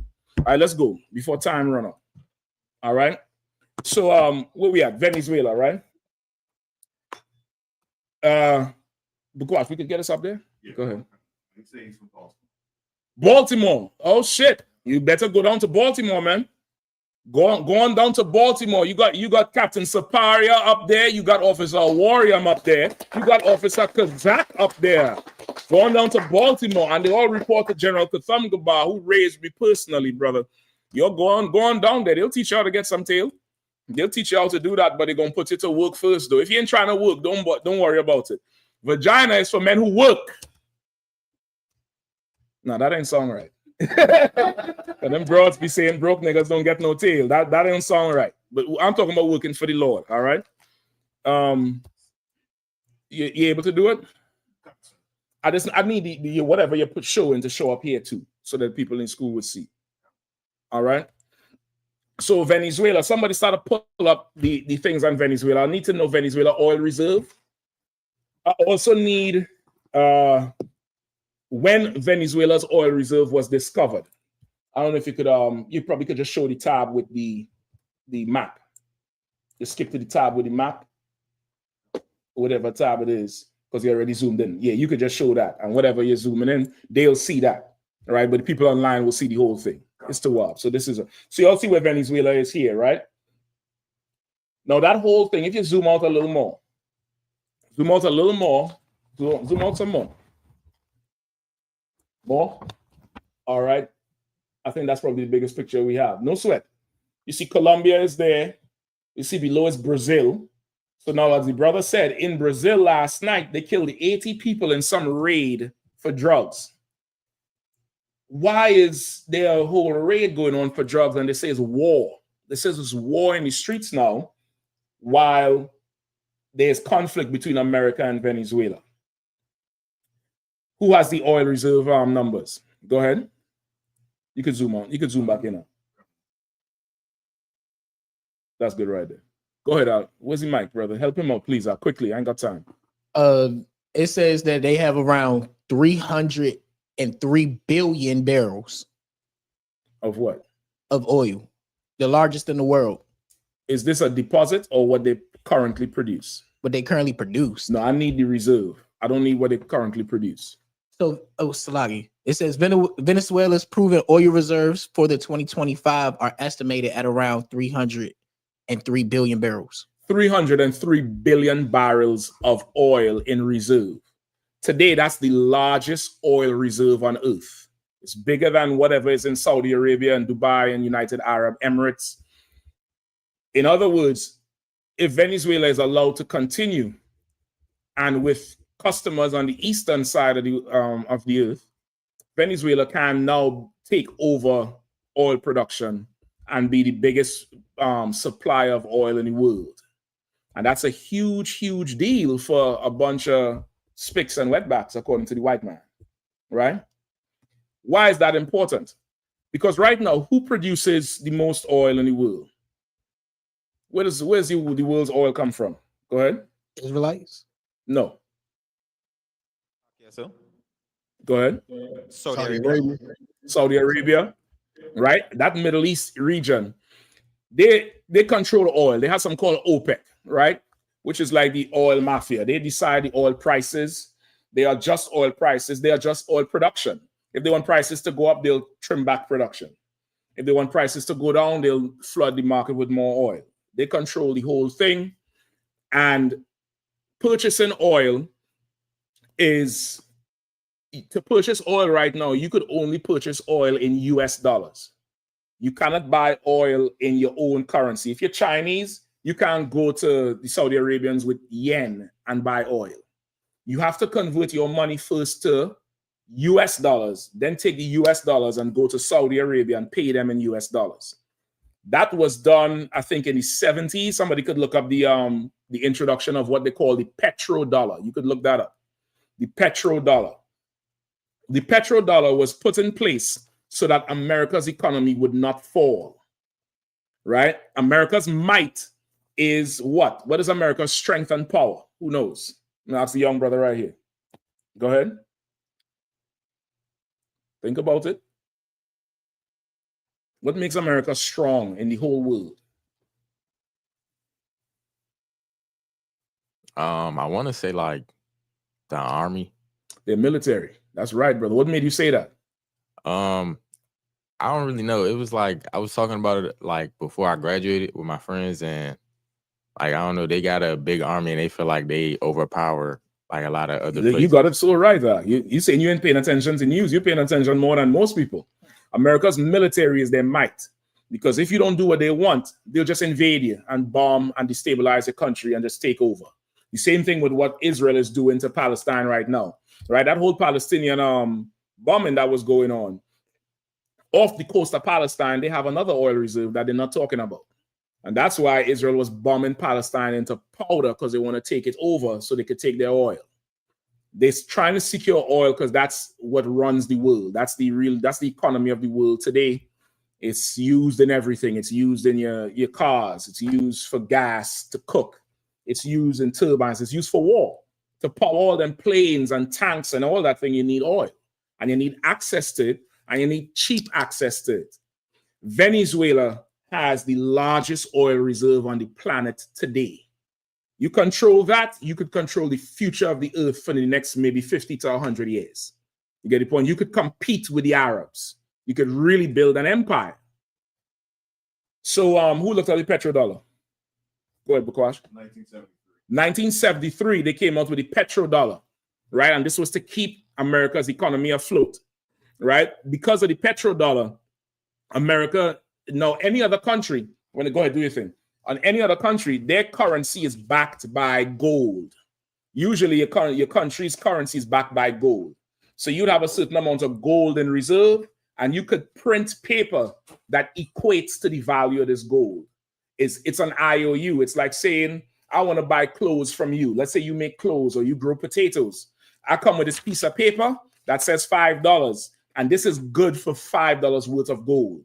Instead of coming with the gold and giving it to you, I could give you this note, a promissory note, and you could take this and go put it in the bank, and now you will have a certain amount of money that's valued in gold.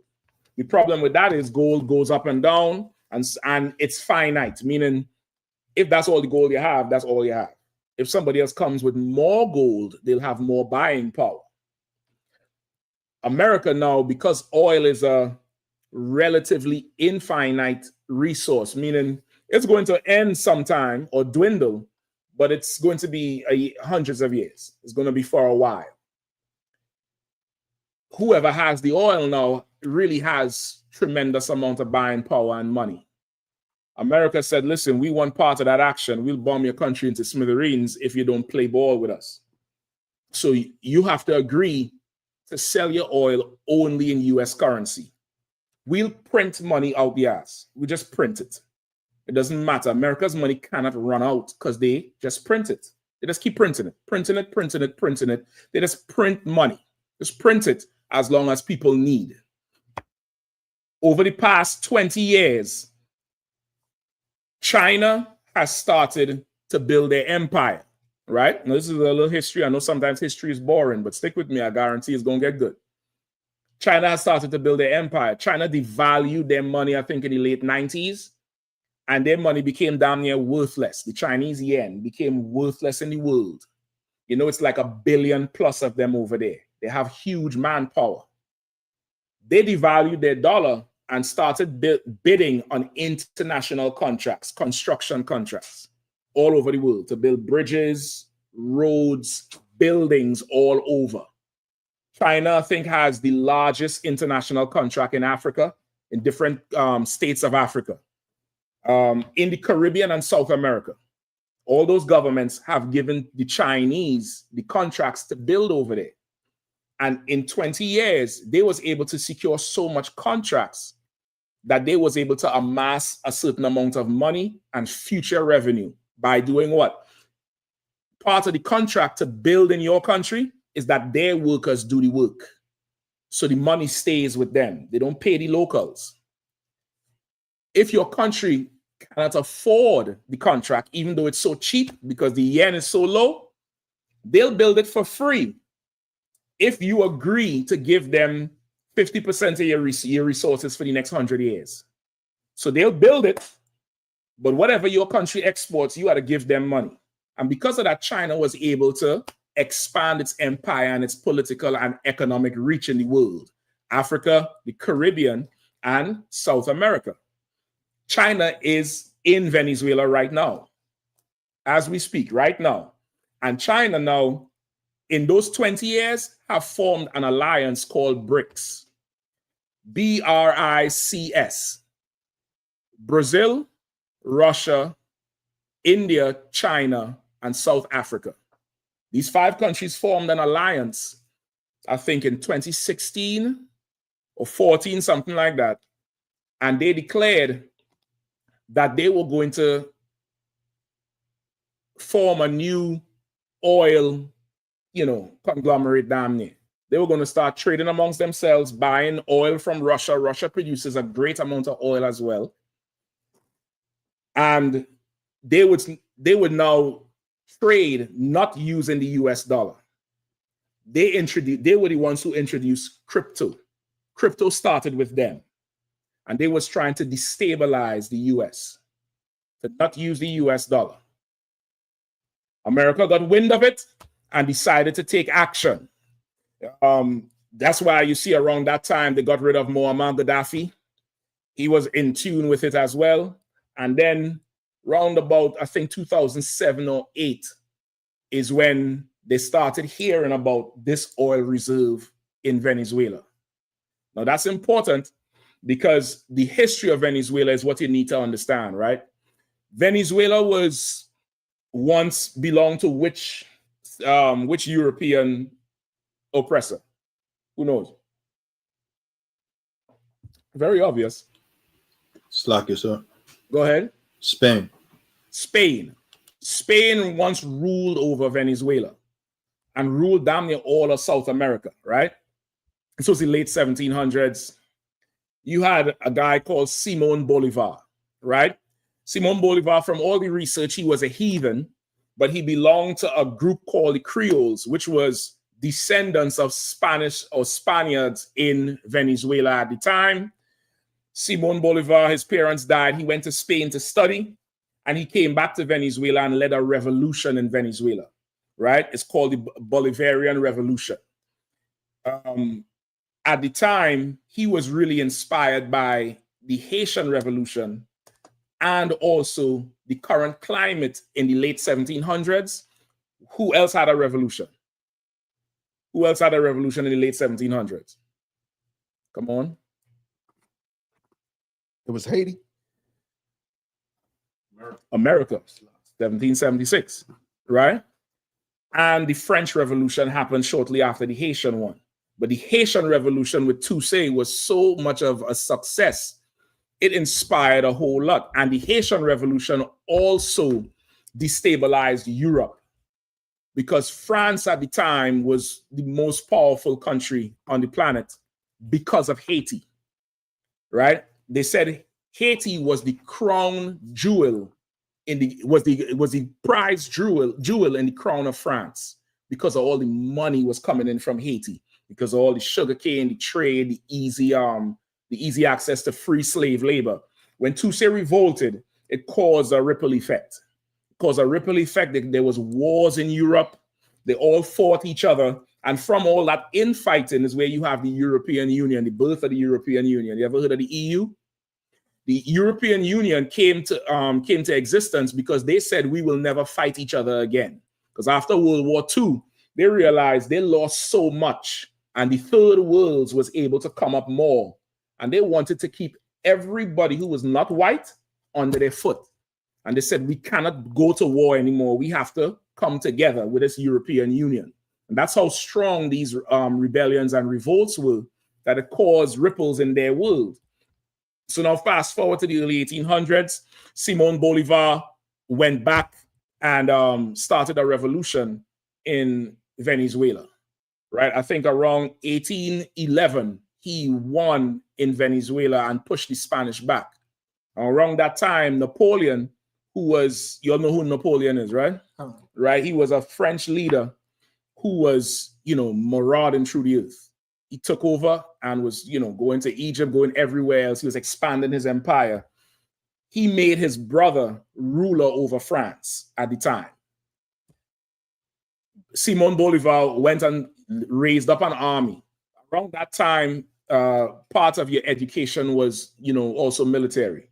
That's why even Toucey, if you know the history of Toucey Louverture in Haiti, he grew up and he was raised also in the military and learned the whole art of war, the laws of war, and how to do it. And that's what helped him stave off the French and the Spanish, who controlled Dominican Republic at the time. So Simon Bolivar came back 1811, pushed back the Spaniards. Napoleon's brother Joseph came back and took it from him in 1812 again, right, with the French army, with the Spanish armies, with the French army. A year later, Bolivar returned with help from Haiti. Haiti gave them money, gave them military help, right? Till this day, that area where Venezuela is, Colombia, you could get a bigger map, Bolivia, Ecuador, they all form something called Gran Colombia. I think it's Gran Colombia. Hold on. Yes, Gran Colombia. It was like almost like a United States, but it was for Latin American countries. You get the point? Now, Simon Bolivar, with his education, even though he was a heathen, I believe it's from the research, his mother was a local. And because of that, he had a heart for the native people. And he wanted, like every Edomite at the time, to break away from the crown in the east and have their own. His family owned a lot of gold mines and natural resources in Venezuela. So they was wealthy. They wanted to keep all that wealth for themselves. So he went, once he got Venezuela, he went down to Colombia, right? In fact, he staged war in Venezuela against the Spaniards from Colombia. Once he liberated Venezuela, he went to Colombia and Ecuador afterwards and formed Gran Colombia. He went as far down as Argentina and damn near united the whole of South America. They even, the country Bolivia is named after him. All right, that's the top of South America there, right? So you see, say again? But what I'm saying, that's the top of South America. As you expand out, that's you'll see the rest of it. So all that whole area there before was Gran Colombia. There was all one up to about 1830, I think. Later on, they broke apart into their individual zones. But because of Simon Bolivar's philosophy of self-governance, independence, they were all able to rule themselves separately, even though at one time they were all under one, rulership. All right. But descending from him is Venezuela today, right? That's where you get Venezuela today. And even Venezuela today, where you see where it says Orinoco over there, you could put it, that there is in what today is called Guyana, right? Not Ghana, which is in Africa, but Guyana, right? All there was Venezuela before. And in separating it, Venezuela yielded the northern part of that French Guyana, which is a little bit on top. You see, come down some more. Just pull the map down some. You can pull it down. You just zoom in above it. Zoom in some more. No, don't you see how you push it up? Pull it down. Yeah, zoom in. That's it? All right, no sweat. See that Venezuelan border with Guyana? Right there, in that area, I believe, or it could be more to the left. That's where there's what's the name? Trinidad. What's the name of the defined Essequibo? Right? Yeah. In the Essequibo territory, they found trillions of cubic feet of natural gas. Now I know it seemed boring to the average Negro because we don't give a damn. Once the gas come in the damn kitchen for you to cook and eat. But brother, this is how they rule the world. They found a ton of gas there. Let's fast forward a little bit more. You have Venezuela had started having a ton of oil deposits in the early 1900s. America sent the Texan oil moguls down there. You ever heard of Citgo gas? Citgo was taking all of Venezuela's oil at that time. Right around about the 50s, I forget, it's something Perez. I think he came in and led a revolution in there and took over the government and nationalized the gas. Then after America tried to come back and take it back over, from there you have Hugo Chavez. You ever heard of Hugo Chavez? Hugo Chavez was a Venezuelan leader. In 1992, he led a military coup against the then Venezuelan government because they kept all the money up top, much like America. And the people was not benefiting from the money at all. He failed at that time. However, because of his attempt, he gained in popularity with the Venezuelan people because the majority of the public was poor. And he came back in 1999, 7 years later, entered an election, lawfully and legally and won. Now, when he won, they were still dealing with America with the oil. He found out that America had a plot, I believe, to assassinate him or to take over the oil. I forget which one it is. Y'all could look it up for time's sake, all right? And decided to nationalize the whole oil. Nationalize means what? Before, the oil was more into private sectors. Only the rich, their companies, would drill for the oil and sell the oil and then pay taxes to the government. So the government didn't really own the oil. He nationalized the oil industry, so the government owns it now. The people could own it. And roundabout from that time, let's say 1999, so let's say from 2000 till about 2011 or 12, Venezuela reduced the inequity in their country, so much so that Venezuela became the most equitable country in the continent of South America, and South America was the most unequal continent on the earth, meaning the poor and the rich gap was so big. They was the most inequality place in the world in terms of wealth. But under Chavez initially, he was able to narrow that gap down. And that brought Venezuela into a good standing. Like they had, housing and the medical care, everything was up for them. Now, it wasn't great, but it was way better than what it was. And the people loved Chavez for it. Around 2007, 8 or 9, they found the 300 billion barrels of oil that was untapped. They wasn't drilling for that yet. America saw it and came to Chavez for it. Chavez wasn't going with it. They tried to kill him. Chavez, you want to find the clip for me where he went to the United Nations, right? I think George, who was it? The first Bush was around that time, or the second Bush? I think the second Bush. He went to Venezuela to meet with Chavez. Chavez rejected him. Chavez went to the United Nations shortly after and said, "This morning the devil came to see me. I guarantee you the devil was here because I could smell the brimstone and fire. It was disrespect to George Bush and America." And since then, they've been trying to get rid of Chavez so they could get their hands on Venezuela's oil, right? They want Venezuela's oil since then. 2011, 2012, shortly after that, Venezuela started having problems in their country. There was an attempt on Chavez's life, a couple attempts. One was with a drone. They flew a drone into a public parade. It blew up at the wrong place. All this is on video. You could go look at it. Chavez later died, but he raised up a successor called Maduro, Nicolas Maduro. Go ahead, Shapat. He's going to raise your hand. It's like if I may, I got an article with Trump talking about boasting over taking their oil. You know what I'm saying? I have the video for that. To water. I think I have the video. You could read it. Former U.S. President Donald Trump gave a speech in which he boasted that he wanted to take over Venezuela and exploit its large oil reserves. Right. This was after Trump's first term. This was maybe 2020 or 2021, I would say, right around during COVID time. If you all remember, in 2018 or 20, in fact, during COVID, Trump sent troops to the borders of Venezuela. They was trying to take Venezuela at that time. This was under Maduro. 1 spoonful of honey with cinnamon I don't think we need that, though. equals 0 memory collapse. God damn. Gosh, you turn into a health class now. I'm trying to keep the attention of them, right? You talking about cinnamon and stuff. They ain't want to listen to none of this shit. All right.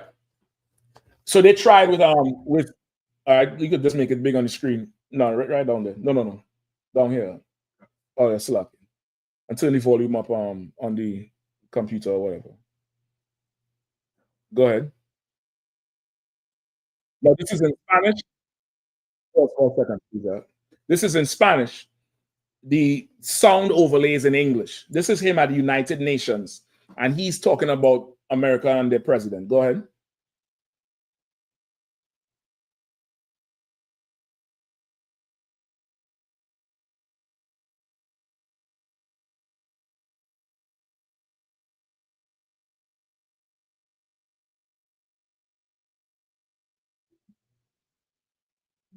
Why do you think they're all laughing? They're about to clap. They're all laughing because they know one thing's for certain and two things for sure. The white man is the devil the Bible speaks of. Right. And he got up there in United Nations and set it up. Keep going.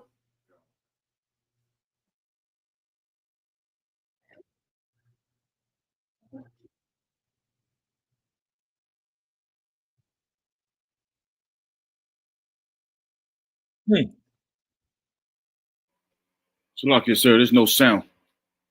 Oh shit! You probably had to reshare it out. Just reshare it one more time. Just take it out till we take it out the stream. It stopped sharing. Nah, just hit stop sharing, and go back to the stream yard and just reshare it.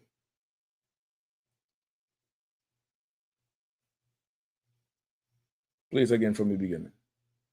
Let me know if y'all can hear it out.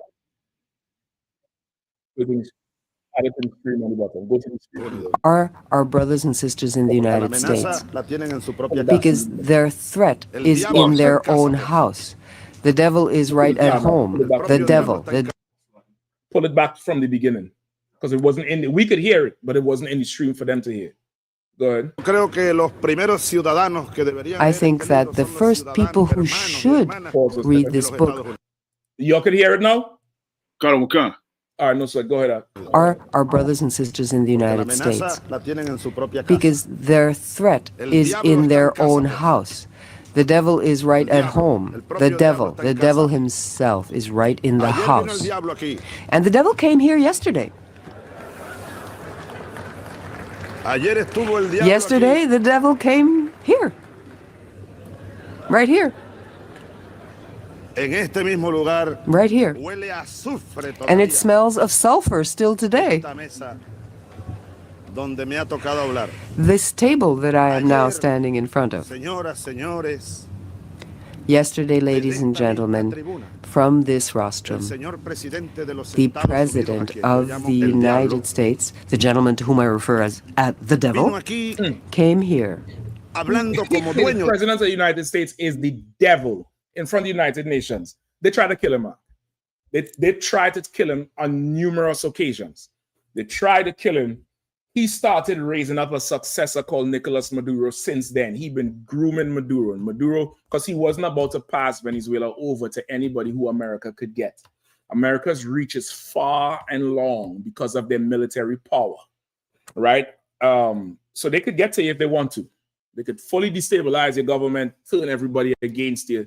They could get to you if they want you. Like America was able to kill bin Laden in his house with his children. How do you think they get him? They make a deal with the Pakistani government, who was housing bin Laden at the time. And they say, all right, we coming in there. Y'all make sure don't tell him shit.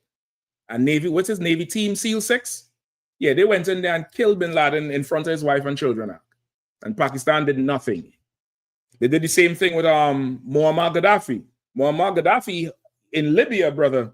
It's like, what's a common car in America? Like this, a starter car. I'm not disrespecting anybody's car, but just, go ahead. A Altima, a Corolla. It's like how they have that's common for everybody. In Libya at that time, they was driving Benz. Police was driving Benz. Libya produced a lot of oil at the time too. And they had free healthcare, housing. I'm not boasting him. I'm just giving you the history. He also wanted to start a new currency for Africa and Libya and all of that. And all of a sudden, he's a terrorist. He's doing all of this. And they turned the people against Gaddafi. The people killed Gaddafi. They killed Gaddafi for America. They told you how they abused him so bad. They got him and they had him lifted. Like in sports, when people score a touchdown, the crowd would lift them over. They was lifting Gaddafi up like that, brother. And they sodomized him with sticks on camera for America to see. They killed him brutally. Their own people. You get the point? This is what America has the power to do because they study a certain aspect of war that we don't consider. Some of it is called COINTELPRO, PSYOPs. It's more formally known as the CIA. When the CIA get a hold of you, brother, your mother will turn against you. Your unborn children will come out and hate you. Through disinformation, through destabilizing. They have a whole program that they run on everybody. And that's how they do it. They do it to governments. They do it to the Black Panthers. They do it to everybody. Go ahead. Slocky in that show called Snowfall, even though that was fake, but it was come into that. Come on, go ahead. But no, it was not fake. I mean, but like it's based off of a true story. Yep. Yeah, but I'm about to say, even in the story, at the end, Franklin mother turned against him. That, well, of course, that is, poetic license and theatrics. Come. But this is what you want to learn from that. I'm gonna come to that too. But that whole thing with Snowfall, that was a CIA operation. That was a government funded thing. That whole series Snowfall, everybody heard of it? That really happened. And I'm gonna explain to you, I'm gonna give you some more of that in a second. So he got up in front of the United Nations and called the President of America the devil. So that's 2006. Within the next 3 years, they started discovering that Venezuela has way more oil than they originally thought. Right? Give me Genesis 49. And go ahead. You want any more on the article? Hold it for a second. Come. Give me Genesis 49. No, not 49 as well. Where's his foot is dipped in oil? 33? Deuteronomy 33? Come, sir. I got it. Go ahead. Give me Deuteronomy 33. Go ahead. Come. This is the book of Deuteronomy, chapter 33, verse 24. Venezuela. Give me back the map. Go ahead. Say where you at again? This is the book of Deuteronomy, chapter 33, verse 24. Uh-huh. And of Asher, he said, let Asher is from Colombia to Uruguay. So from Central America down to like the middle of South America is Asher. So Venezuela, Colombia, Uruguay, of course, Brazil, Bolivia, all that is Asher. Really, Gran Colombia is Asher. He said of Asher, go ahead. Come. And of Asher, he said, let Asher be blessed with children. He said, let Asher be blessed with children. That's why it's so many of them. Let Asher be blessed and fruitful, much like Ephraim. Go ahead. Come. Let him be acceptable to his brethren. Let him be acceptable to his brethren. Which is why, even though Simon Bolivar was a devil, as far as the research is concerned, the people who he united, it was easy to unite them together. It was easy. Think about it. They live next to each other. Simeon and Levi, which is who? Haiti and Dominican Republic live next to each other too. They ain't united. And that's in the Bible. The Bible said they will be inhabitants and they will not be united even though they live together. But what it said about Asher, Matthew? Khan, let him be acceptable to his brethren. Let him be acceptable to his brethren. They accepted each other all around, and even with the rest of the 12 tribes, there's nobody have no issue with Asher. Nobody. No, you was down there in Sao Paulo chilling. You get the point? There's no issue. There's no beef. There's nothing because Asher is acceptable, right? And go ahead. Khan. And let him dip his foot in oil. And let him what? Dip his foot in oil. Let him dip his foot in oil. That's in the Bible. Venezuela got oil out the ass. Oil everywhere. It's damn near like if you ever been in a flooded basement before, if you ever had the pleasant unfortune of walking down the steps and seeing shit floating around like in the movies. I thought that was only in the movies, Bookwash, until that one fateful day. I'm still traumatized from the shit, brother. I don't go near the basement door just because of it. I sent somebody else down there. I saw shit floating around. I said, surely the Lord is against me. Surely. Crates floating. I'm talking about heavy shit floating. I'm like, what the fuck is this shit here? Imagine oil, your foot is dipped in oil, meaning you're walking in oil. That's what the Lord is saying. Asher is walking in oil. Keep going. Khan. Thy shoes shall be iron and brass, and as thy days, so shall thy strength be. And their shoes shall be iron and brass, and like thy days, so shall thy strength be. As your days are long, so will your strength be long. And that's Asher, because down there's a ton of resources in South America. Till this day, if you're in the Caribbean, the brothers down there in Trinidad, who in the room down there? Sean, who else? Maikwa? Yes, so like I said, Officer Sean Maikwa. Maikwa, tell me where do you go to get the best gold? Oh, so like I said, either Venezuela or Guyana. We know that in the Caribbean. Like even when Benjamites come to these states and you see gold in the mall and they're selling it for this, that, the other, you could just look at the gold and you know that shit ain't straight. That good solid gold, that real pure gold, it's not as yellow, it's more orangish. It looks like different. Go ahead, come on with it. Yeah, so like I said, just as you're bringing out there, the gold looks way different. Hold on one second. Pull them up on the screen now. Just pull Trinidad up. Go ahead up. Yeah, come on. The gold looks way different to the gold you would find in stores. The gold is very yellow and it looks very, very rich. Yep. You're right about that. It's a totally different look. It doesn't look like what you would see in the mall or your best jeweler. That gold down there, brother, coming out the ground. You could go visit a gold mine. That's the richness that Asher has. Now, you put all their natural resources. They got something called bauxite, which is a type of metal. All sorts of, raw metals and irons. And now you come in the late 2000s or early 2000s and you find oil. Oh my gosh, the white man is salivating over that thing. He's salivating over it. You worried about getting a woman. This fool here worried about oil. He'll dip his whole body in oil for it. You get the point? So now, from that with Chavez, they've been trying to get Venezuela. They want Venezuela. They want to get Venezuela up on them. In 2009, there was this big blizzard in America on the East Coast. You remember it? And those of you who was old enough, right? It was a huge snowstorm. It was like 4 or 5 feet of snow on the ground. It was rough. During that snowstorm, Venezuela supplied New York with gas to heat their lamps and to heat the heaters. They don't talk about that shit. Venezuela supplied it. At one time, there was talk about running a pipeline from Venezuela all the way up to America, because America was trying to deal with them to secure a supply of oil. But being the devil he is, there's always a snake in the bag. They wanted to take more than Venezuela wanted, and they was trying to kill Chavez at the same time.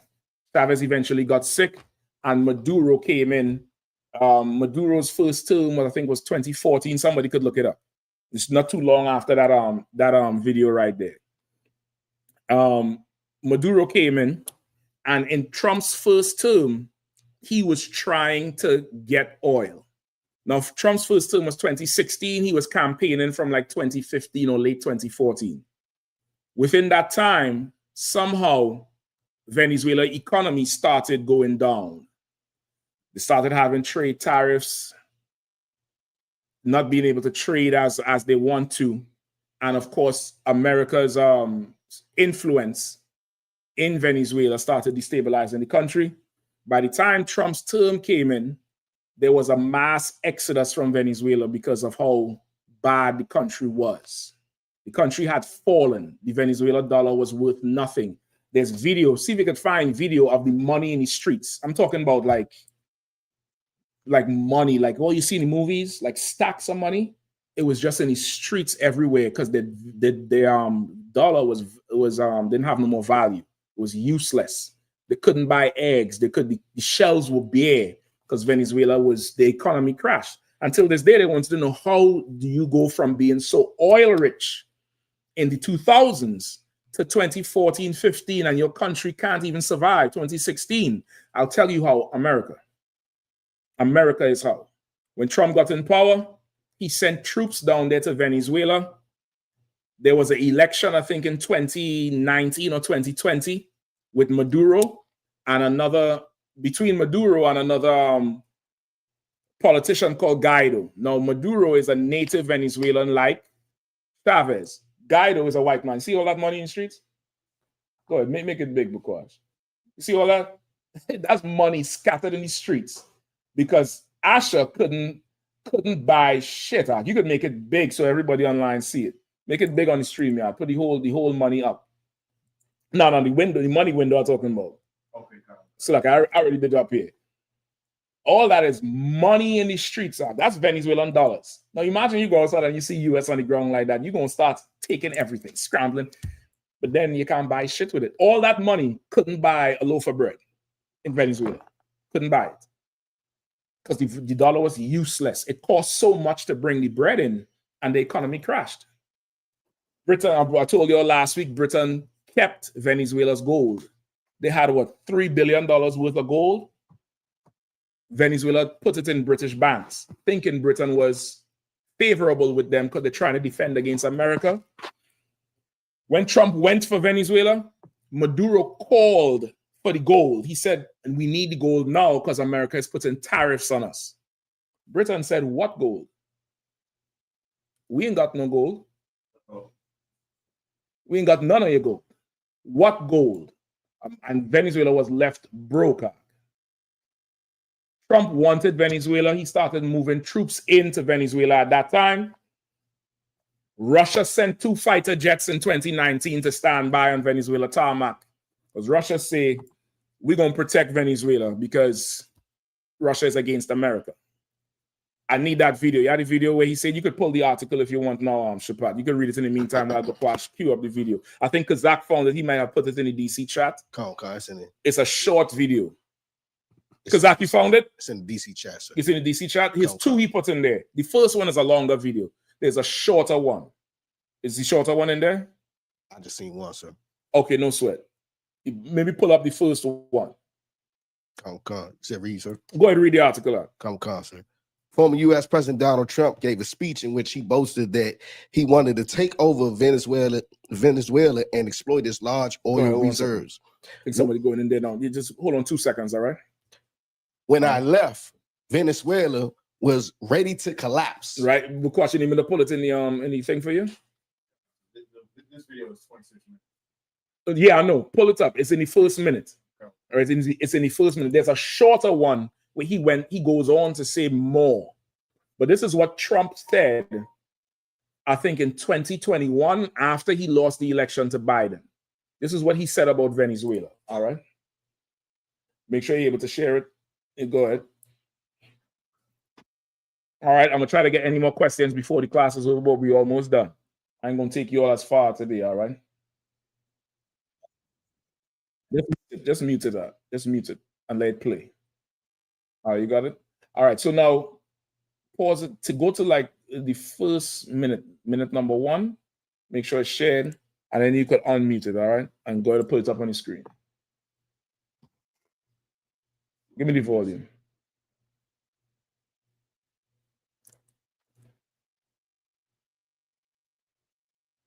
Venezuela. When I left, Venezuela was ready to collapse. We would have taken it over. We would have gotten all that oil. He said, when I left, Venezuela was ready to collapse. We would have taken it. We would have had all that oil. He talking about Venezuela like Venezuela's a woman. Like he about to get pleasure from this oil. Now, why is he saying when I left, Venezuela was ready to collapse? What is important about that? It's free now, brother, if you need to go, all right? What is important about that? Who knows? Play it again now. It started just a minute before. It's a very short. Venezuela.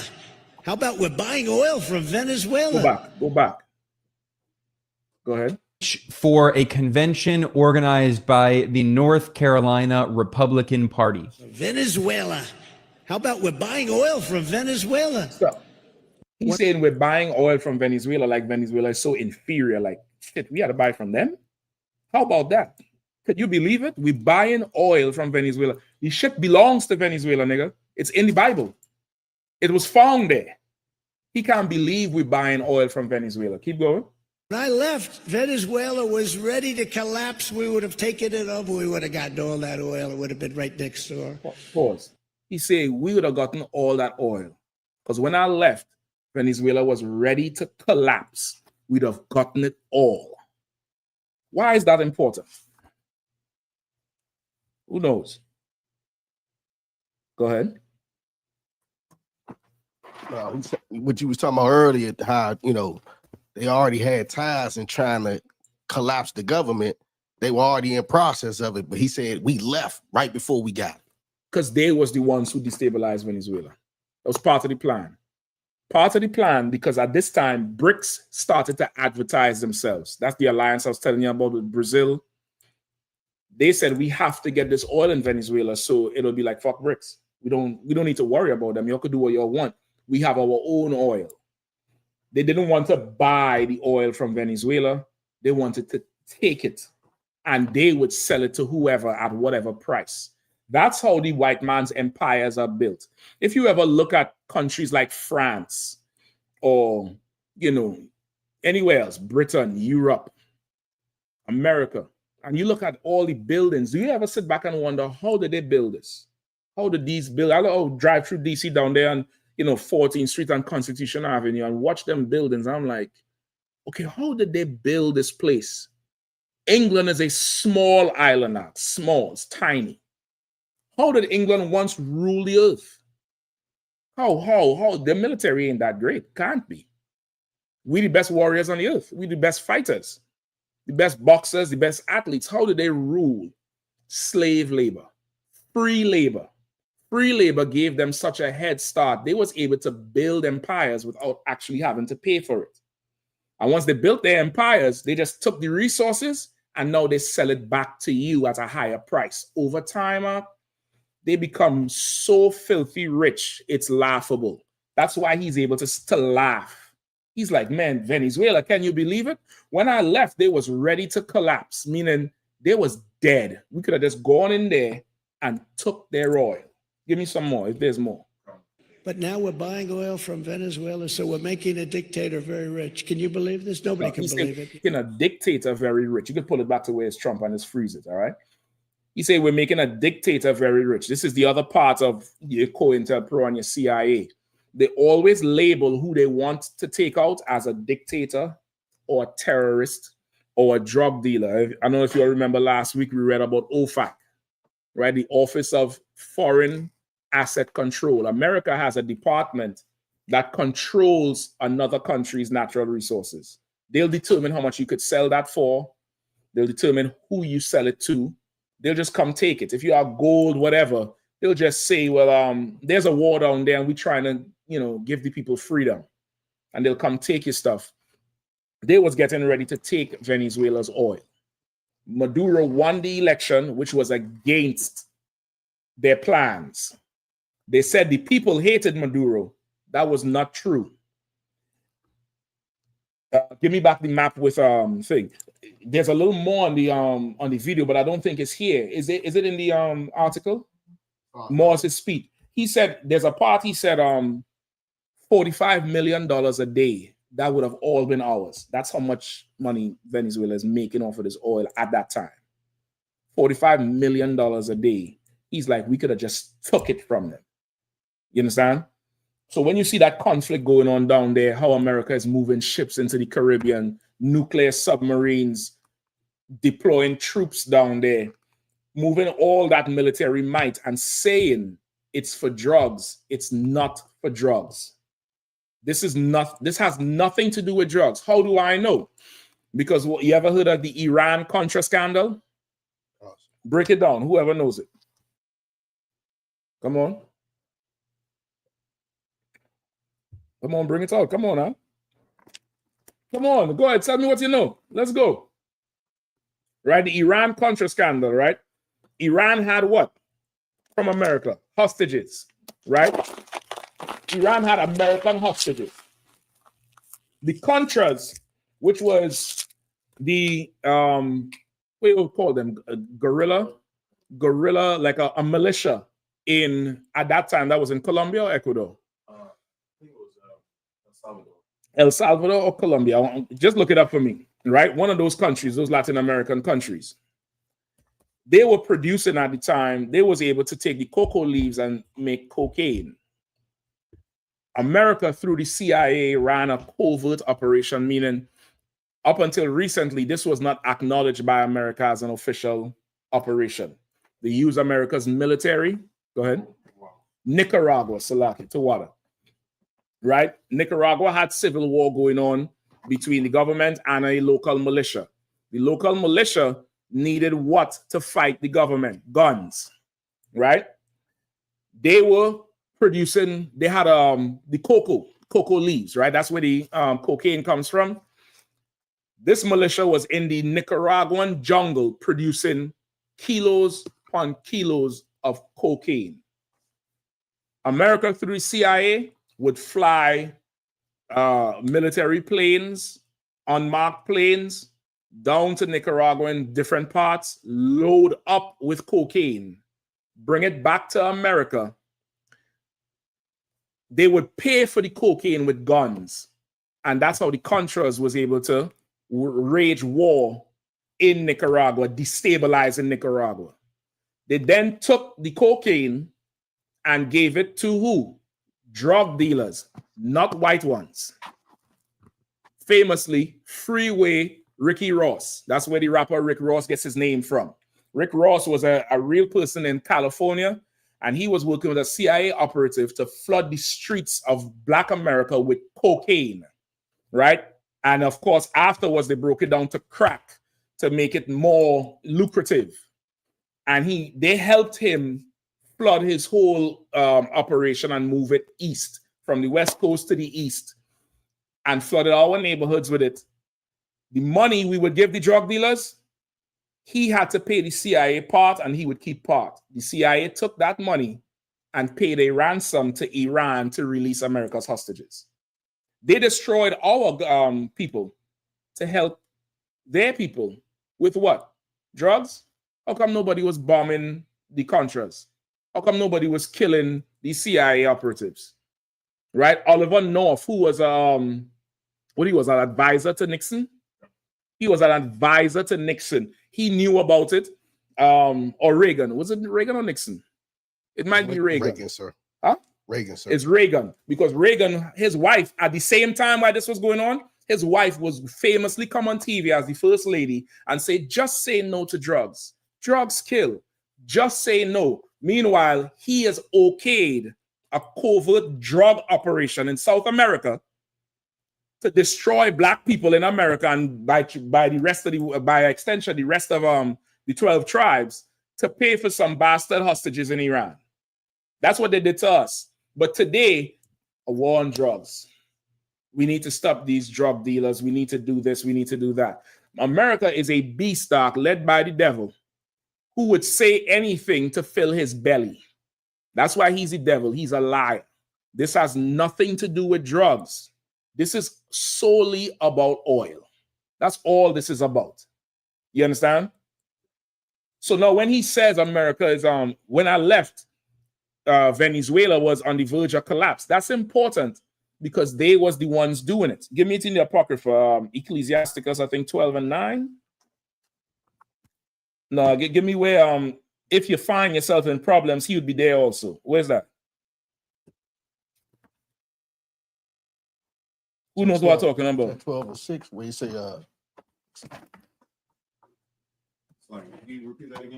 if you find yourself in problems, he'll be right there.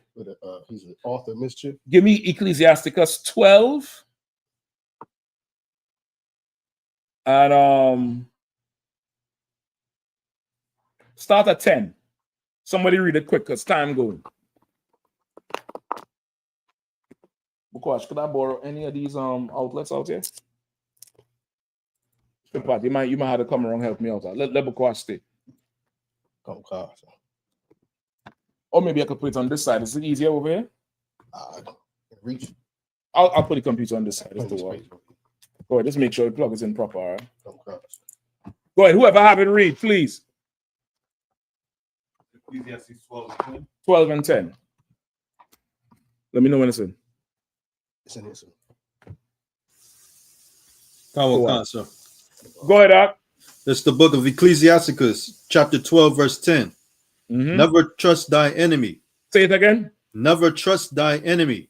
Never trust thine enemy. Who is our enemy? The white man, who is the devil. That's right. The heathens, the African, the East Indian, the Chinese. The East Indian right now, Trinidad, which is, you see right at the top right corner.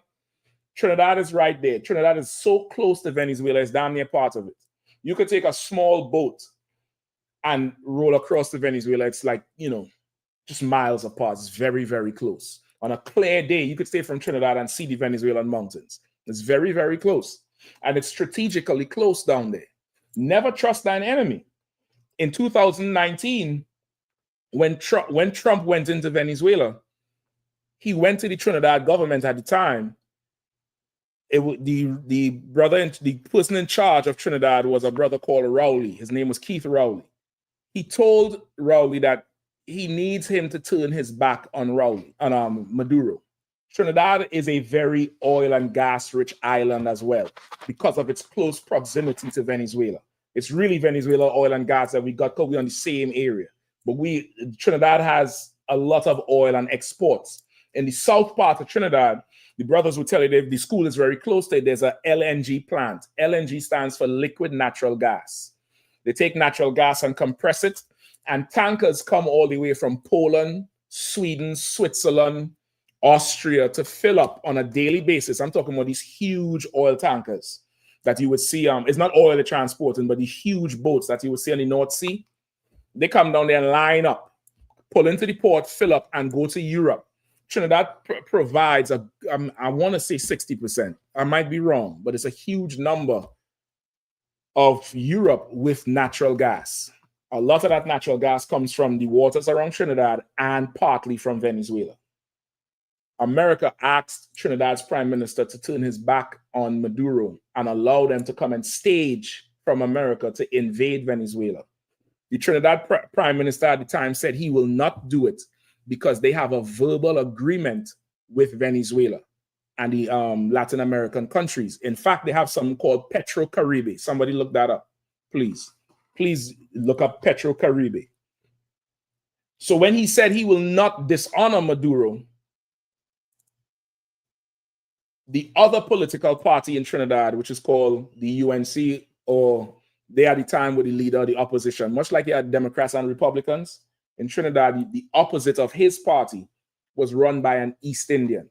Historically, that political party has been East Indians. It's a racial divide in Trinidad.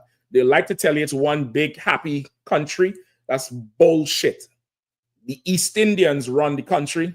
They are the majority. You would think it's black people. The East Indians are like 51 or 52%.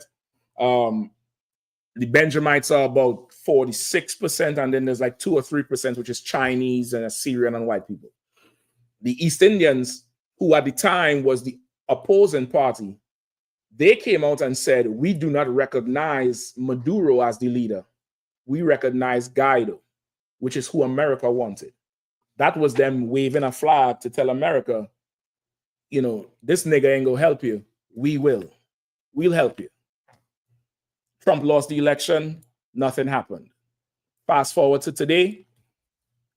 The brother stepped down from leadership That same woman, she's in charge now. She just took power, I think, the beginning of this year or late last year. And from that time till now, she has been at America's beck and call to oust Maduro. She said Maduro is a terrorist drug facilitator. She said he's working with the cartels. She said he's a dictator. What's up, No sweat. No, he's good. He's good to go. He's working with he's working with the drug cartels. She's echoing everything America has said. America has since moved in to Trinidad. I've been showing you all from the beginning of the year with the C-130s coming down. They've been doing all of that to try to stage from Trinidad. Now, what happened in Venezuela on Monday? Who knows? You all ain't been paying attention. There was bombs going off in some gas station somewhere, right? Just randomly. Bombs started going off. They killed some 6-year-old. About 10 or 15 years ago, Trinidad, put Trinidad up on the screen.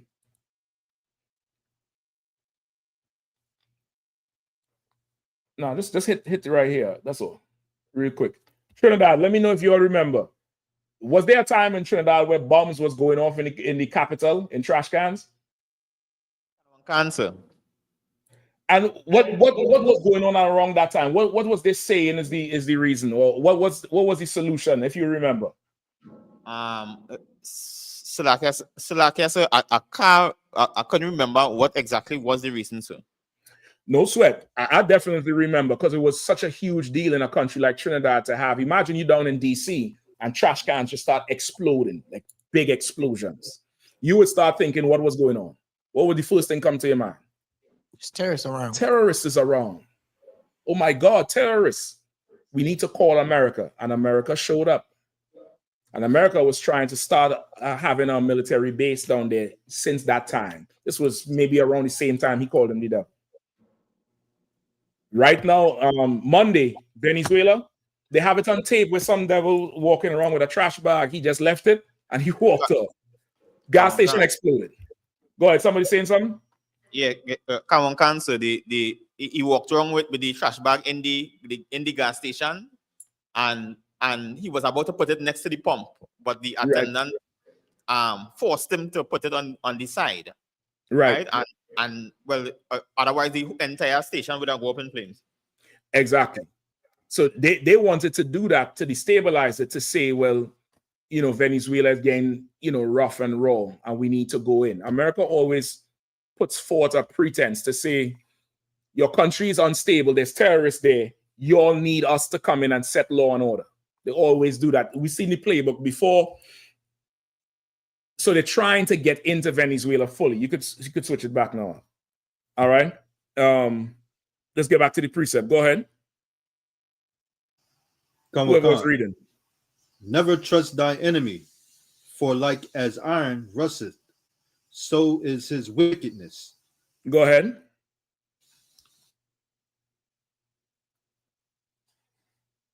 I can't hear you, brother.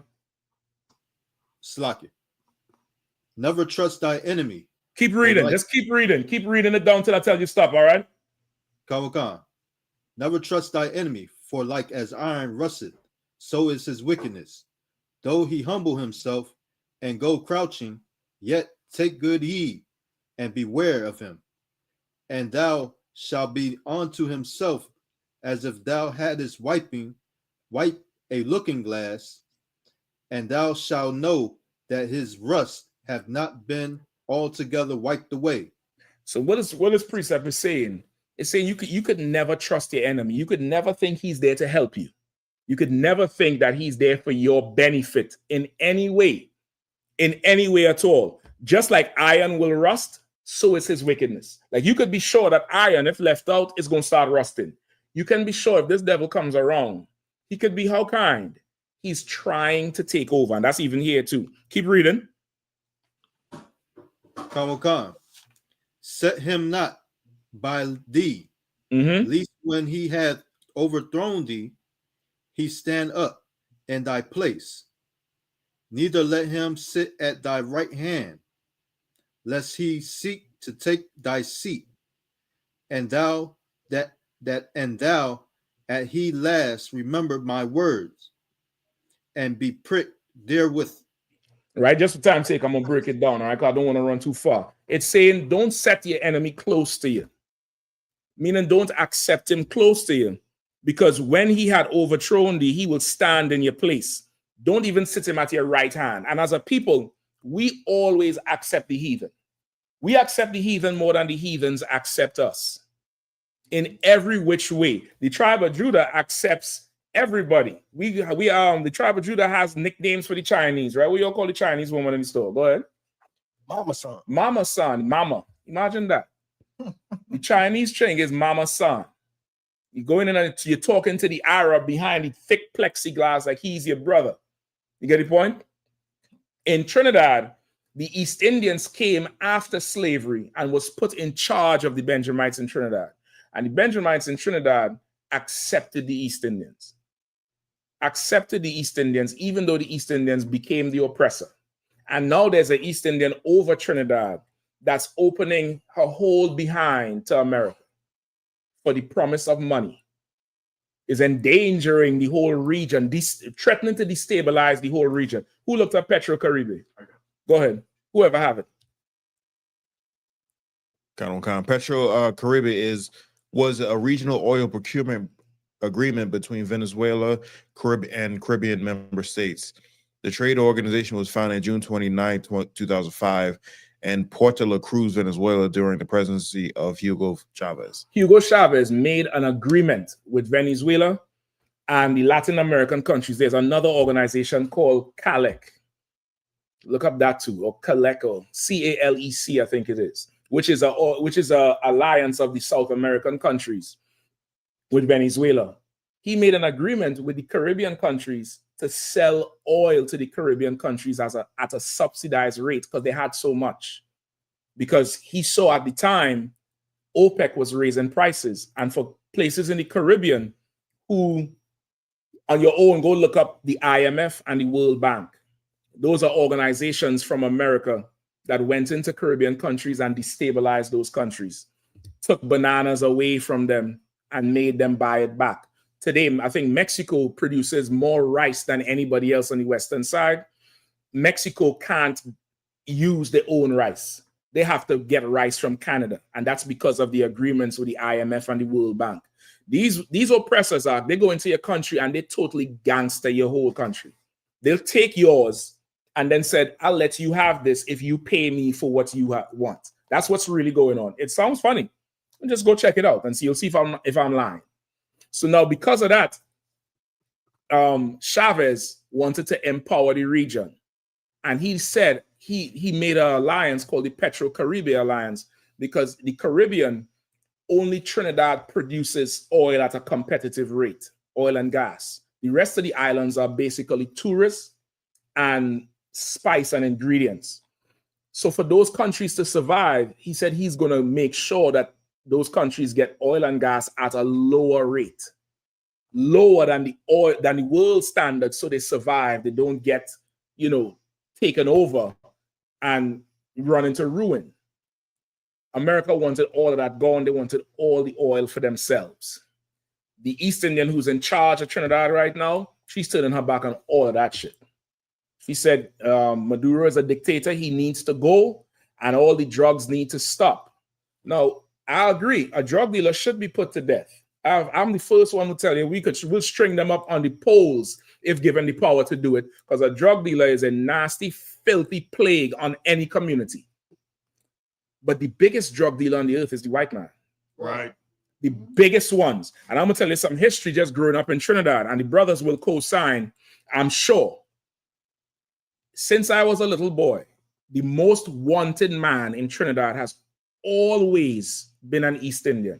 Just Google right now the biggest drug dealer ever in Trinidad and Tobago. Just Google it right now.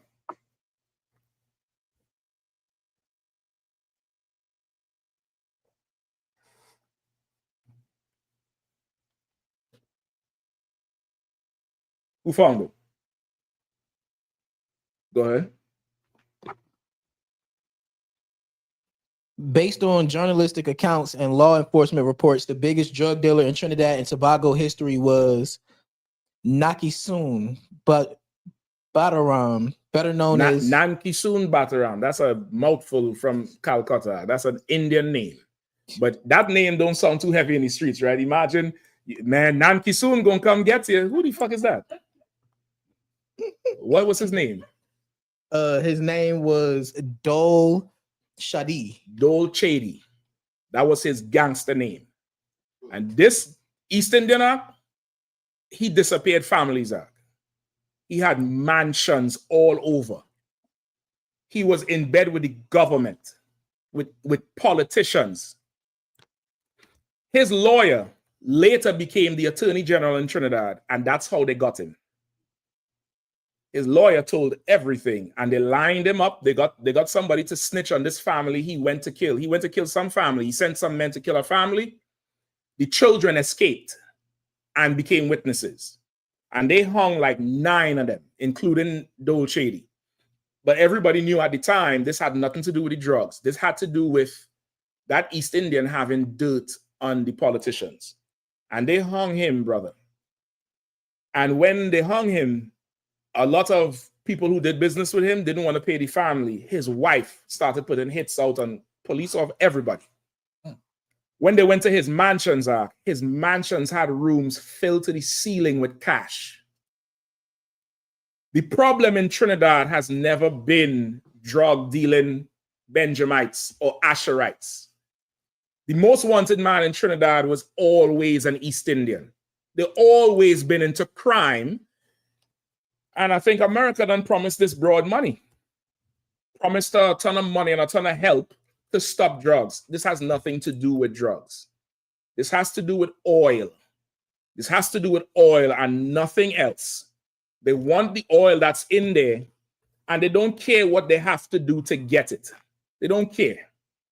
And right now they're raging war on the coast of Venezuela. They're bringing in all the tankers. They're bringing in the air carriers, the planes, nuclear submarines. Russia has sent over 5,000 missiles to Venezuela last week. This week, Venezuela decided to end the agreement with the Trinidad government for gas.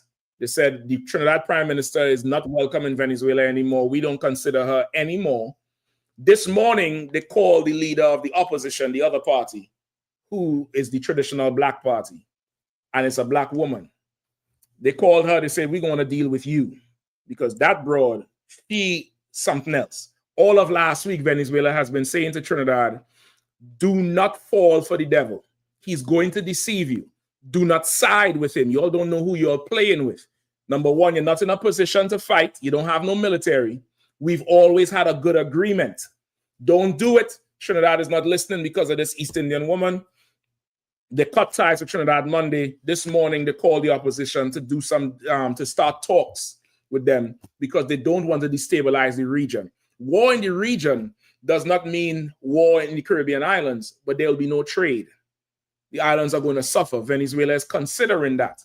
And they understand that they have a ton of oil. Russia has sent, the reports that Russia has sent is, there's a group called the Wagner Group, which is like Russia's black ops CIA group that goes in there and will, tear your thing up. But Russia is on Venezuela's side. What's going on now is a prelude to war that could turn catastrophic. It could turn into World War III or lead to it because of all the players that's involved in there. You have America trying to keep the oil there for the West. You have Russia and China in Venezuela right now fighting like a proxy war supporting Maduro. If this thing goes off because of the involvement of those countries, it could lead to war in other areas. It's very, very important to pay attention to what's going on. Go ahead. Yeah, Salah here. I was hearing, with the agreement between Russia, Trump trying to get Russia and Ukraine to just stop right now. And no matter where the lines are, you know what I mean? Like whatever Russia took over, just to stop right now, he's telling Zelensky, right? Mm-hmm. Because I believe it's because he needs to focus in other areas. He doesn't have time to deal with all that. He wants to stop right now. Well, okay. The oppressor, brother, he doesn't, when he says he's going to stop war, he's telling the people that so they support him. But what he wants, he uses everything as an opportunity for himself. Ukraine and Russia was an opportunity for him to show his might. He talked to Ukraine one way. He talked to Russia one way. He told Russia stop bombing them. And the next week he went and sold Ukraine missiles, long-range missiles to fire into Russia. He's equipping everybody. And America has always done that. They'll publicly support one side and privately support the other side. They did it with Saddam Hussein. They did it with Bin Laden and them. They did it with everybody. America created ISIS. The Islamic State was a rebel group that America was using to come up against Syria. They took all of America's weapons. America was supporting the Syrian government at one time and then supporting the rebels privately. The rebels took all the guns, all the money, and formed the Islamic State of ISIS and then turned on America. They always do it, and they're doing the same thing. So when you see them saying they want that war to stop, they don't really care about that because Ukrainians don't have no oil. They really want Russia, is like what you're saying. They really want, not Russia, they really want Venezuela. So what's going on down there? You want to pay attention to it for sure, because it's right in your backyard and it could affect you, seriously. It definitely could affect you. It's affecting your brothers for sure. It's affecting the tribe of Asher and it's affecting the tribe of Benjamin. And it could have long-lasting implications if Trump gets his way. All right, where we at now? Who is reading the precept? Give me where we at? Verse 12, right? Come. Give me verse 17. Verse 17, come. And if adversity come upon thee, thou shalt find him there first. And though he pretend to... If what? Adversity... Salaki, sir. No, Salaki, give me from verse 16. Come. Verse 16. An enemy speaketh sweetly with his lips, but in his heart he imagineth how to throw thee into a pit. Right? An enemy will speak sweet with his lips. We need to stop all this drugs coming into America. Fentanyl is killing everybody. We need to stop it. These drug dealers and this dictator, we want to free the people of Venezuela. We want to bring law and order. They'll give you a ton of speech. But in his heart, he's trying to overthrow you. Go ahead. Come. He will weep with his eyes. But he will weep with his eyes. They'll come on TV and they'll talk about how fentanyl is affecting everybody and fentanyl this and fentanyl that and say this and that. But go ahead. Come. But if he find opportunity, he will not be satisfied with blood. But if he find opportunity, killing you will not even be enough. He'll not be satisfied with blood, which is why you see they're bombing them little boats. They're bombing the piss out of them. If they know where the boats are and they know where the boats leaving from, why not just stop the boats on the shore? If that's the case, but you're doing this because you want the world to look at it and say, well, yeah, surely Venezuela is the problem. All the drugs in the world is coming from there. No, this is a pretense for them to, it's almost like they pull you over for your tint. You ever drive through Virginia? I hate to always talk about Virginia, but I try to stay clear of the bridge. They just pull you over for a tint. They don't care about your tint. They're really pulling you over to be able to smell your car to see if they smell weed or if they smell alcohol. It's a pretense to something else. This drug thing here, it's a pretense for them to go in there and take all of Venezuela oil. Keep reading. Go ahead. So like I said, if I may, on the same topic, right? Go ahead. A lot of the Israelite brothers and sisters on social media, right? Yeah. Was asking, well, why Trinidad ain't doing nothing about the Prime Minister, right? Because a lot of people dissatisfied with the Prime Minister here in Trinidad, right? No, just a sidebar right there. If the Venezuelan people are saying that about Trinidad, when America puts that Venezuela people is supporting them, it's a lie. America is speaking as if the Venezuelan people are against Maduro and supporting what Trinidad government is doing with America. But the brother is telling you here on social media, there's like, how come the Trinidad people are not doing something about this prime minister? They protested in Venezuela this week with pictures of the Trinidad prime minister saying she's not welcome. We don't recognize her. So where's America getting this report from that the Venezuelan people are against Maduro? They lie. Go ahead, Michael. Yeah, Karon Cancer, right? And we had to explain to them that they have us under state of emergency, which they recently extend for 3 more months again, right? So basically, no protest or no type of protest in front of the Prime Minister's residence or even Parliament could take place in Trinidad, right? So the police and the military have full power in Trinidad to operate and arrest anybody without cause, right? So that is why it appears that Trinidad agreeing with the Prime Minister because the country is at a state of calm. Listen, that's a heavy link right there. I think, and Masquerac was telling me that today. Like Trinidad went into a state of emergency late December last year or early January. It was a shock to everybody. And people was like, what, why? Why it's under lockdown?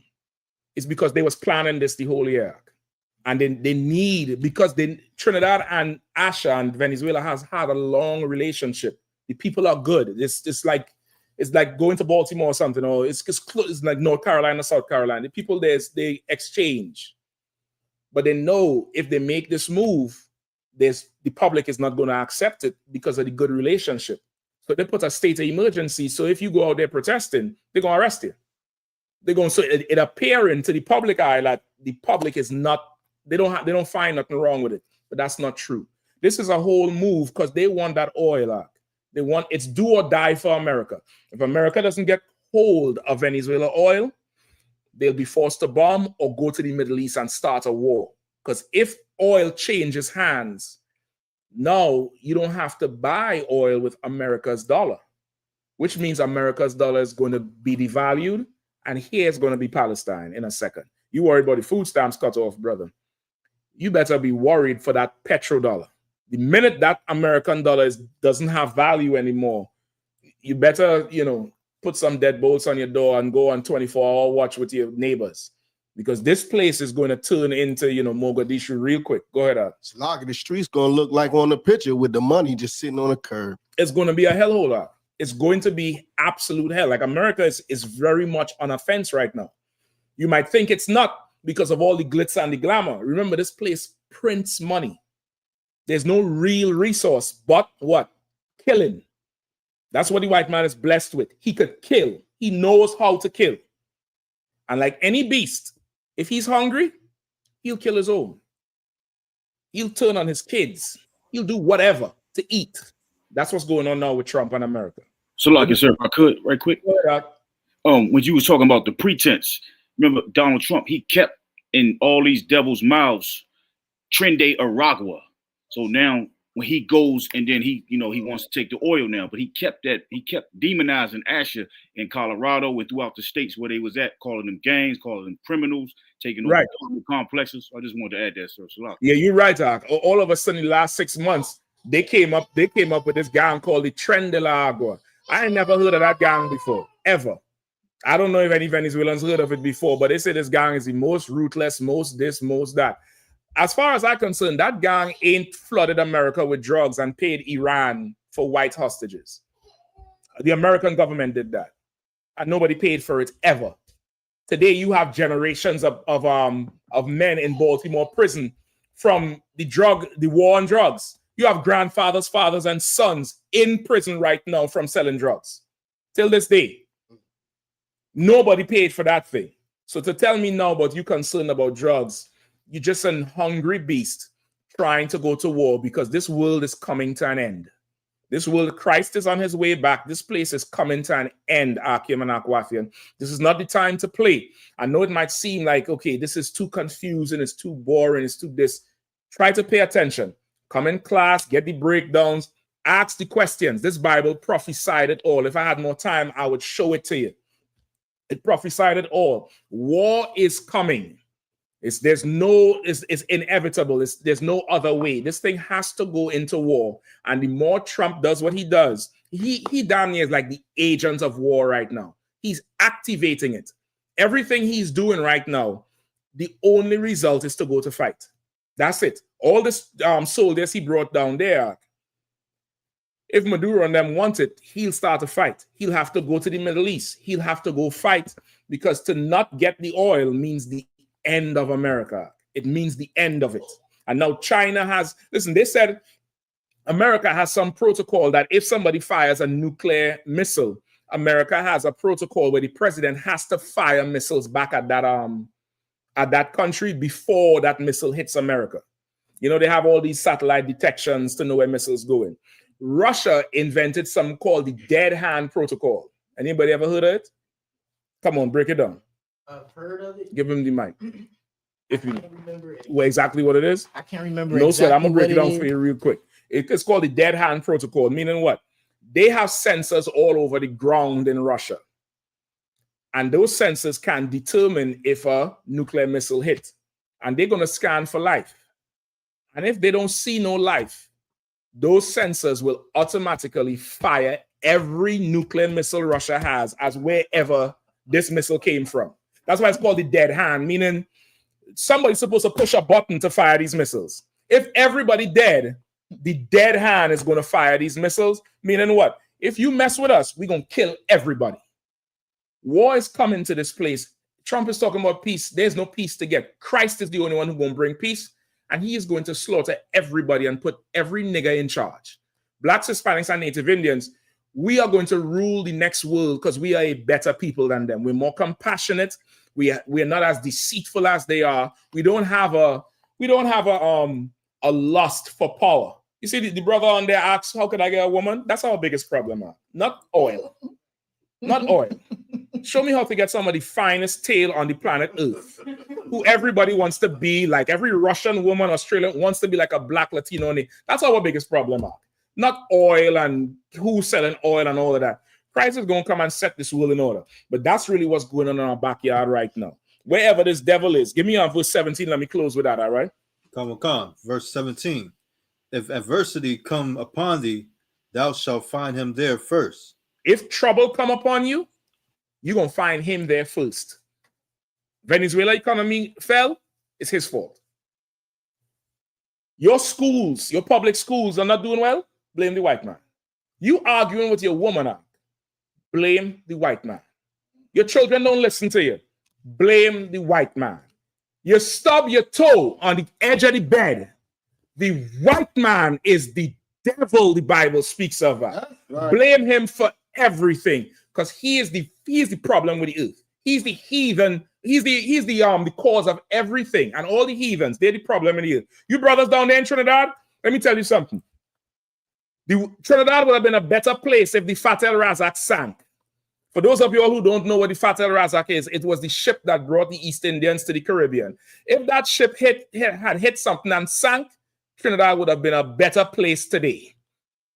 With that, pass the class over to priest and officer Shapataya.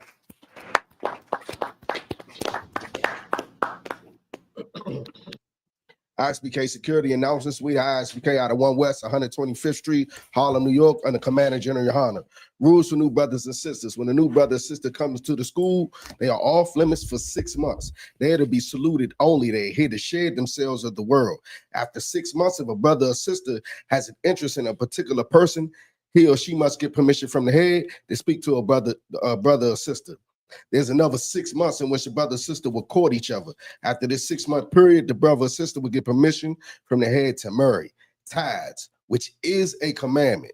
You can find this in the book of Numbers, chapter 18, verse 21, in the book of Malachi, chapter 3, verse 8 through 10, means 10th in Hebrew, and it's pronounced the Ma'ashera. 10% of every penny of any increase the Lord gives you, give to the treasury department or teacher. Priest fund. Free will offering for priests, not mandatory, whatsoever amount you would like to give. Upcoming holy convocation. Feast of the dedication, Hanukkah. 25th day of the 9th month, by the space of 8 days. Sunday, the 14th of December, 2025, for 8 days. You can find this in the book of 1 Maccabees, chapter 4, verse 52 through 61. Also, we still, I believe it starts tomorrow, is that General Muhammad Scripture Breakdown class in Houston, Texas. The down south to Houston, Texas cookout, October the 31st through November the 3rd. You know what I'm saying? You still got a chance to get down there for the cookout. You know what I'm saying? Get them flights arranged and, you know, book your hotels. Also, we got the Lord's 57th annual Passover, also in Houston, Texas, coming up. That's the week of April the 1st, April the 2nd through April. Let's make it simple. Passover is April 4th. That's what you have to focus on. Passover, April 4th, 2026 in Houston, Texas. Make sure and get down there. The link is available now. $200 for every adult 17 years and over. Pay that thing now. Forget them Jordans. Pay that thing now. Get in there and plan your week from there, man. Get in touch with your camp leader if you don't know what to do. But plan for April 4th, Passover, all right? Sir. Remind Akhman and check on social media such as ISUPK.com, Facebook, Twitter, YouTube, and so on for I.S.U.P.K events and materials. If a brother wants to be a trooper in the school, you start wearing all black, which includes black boots, black shirts, black pants, black hairband, or scarf. And with that, I say I might, which means to stand. Ladies, since you may remain seated, give a courtesy salute to the teacher. Men of Israel, mighty Shabbat. He might. All right. Yahanna, Star, which means to turn. Sisters, you may stand. I might be. We'll give a courtesy salute to the sisters. Men of Israel, mighty Shabbat. Mike. Right. Yeah. Sister, put your hands like this. She gonna get it next time. Don't worry. We're gonna get it straight next time. All right. That's a go for now. Class dismissed. The bottom when you wake up right on time.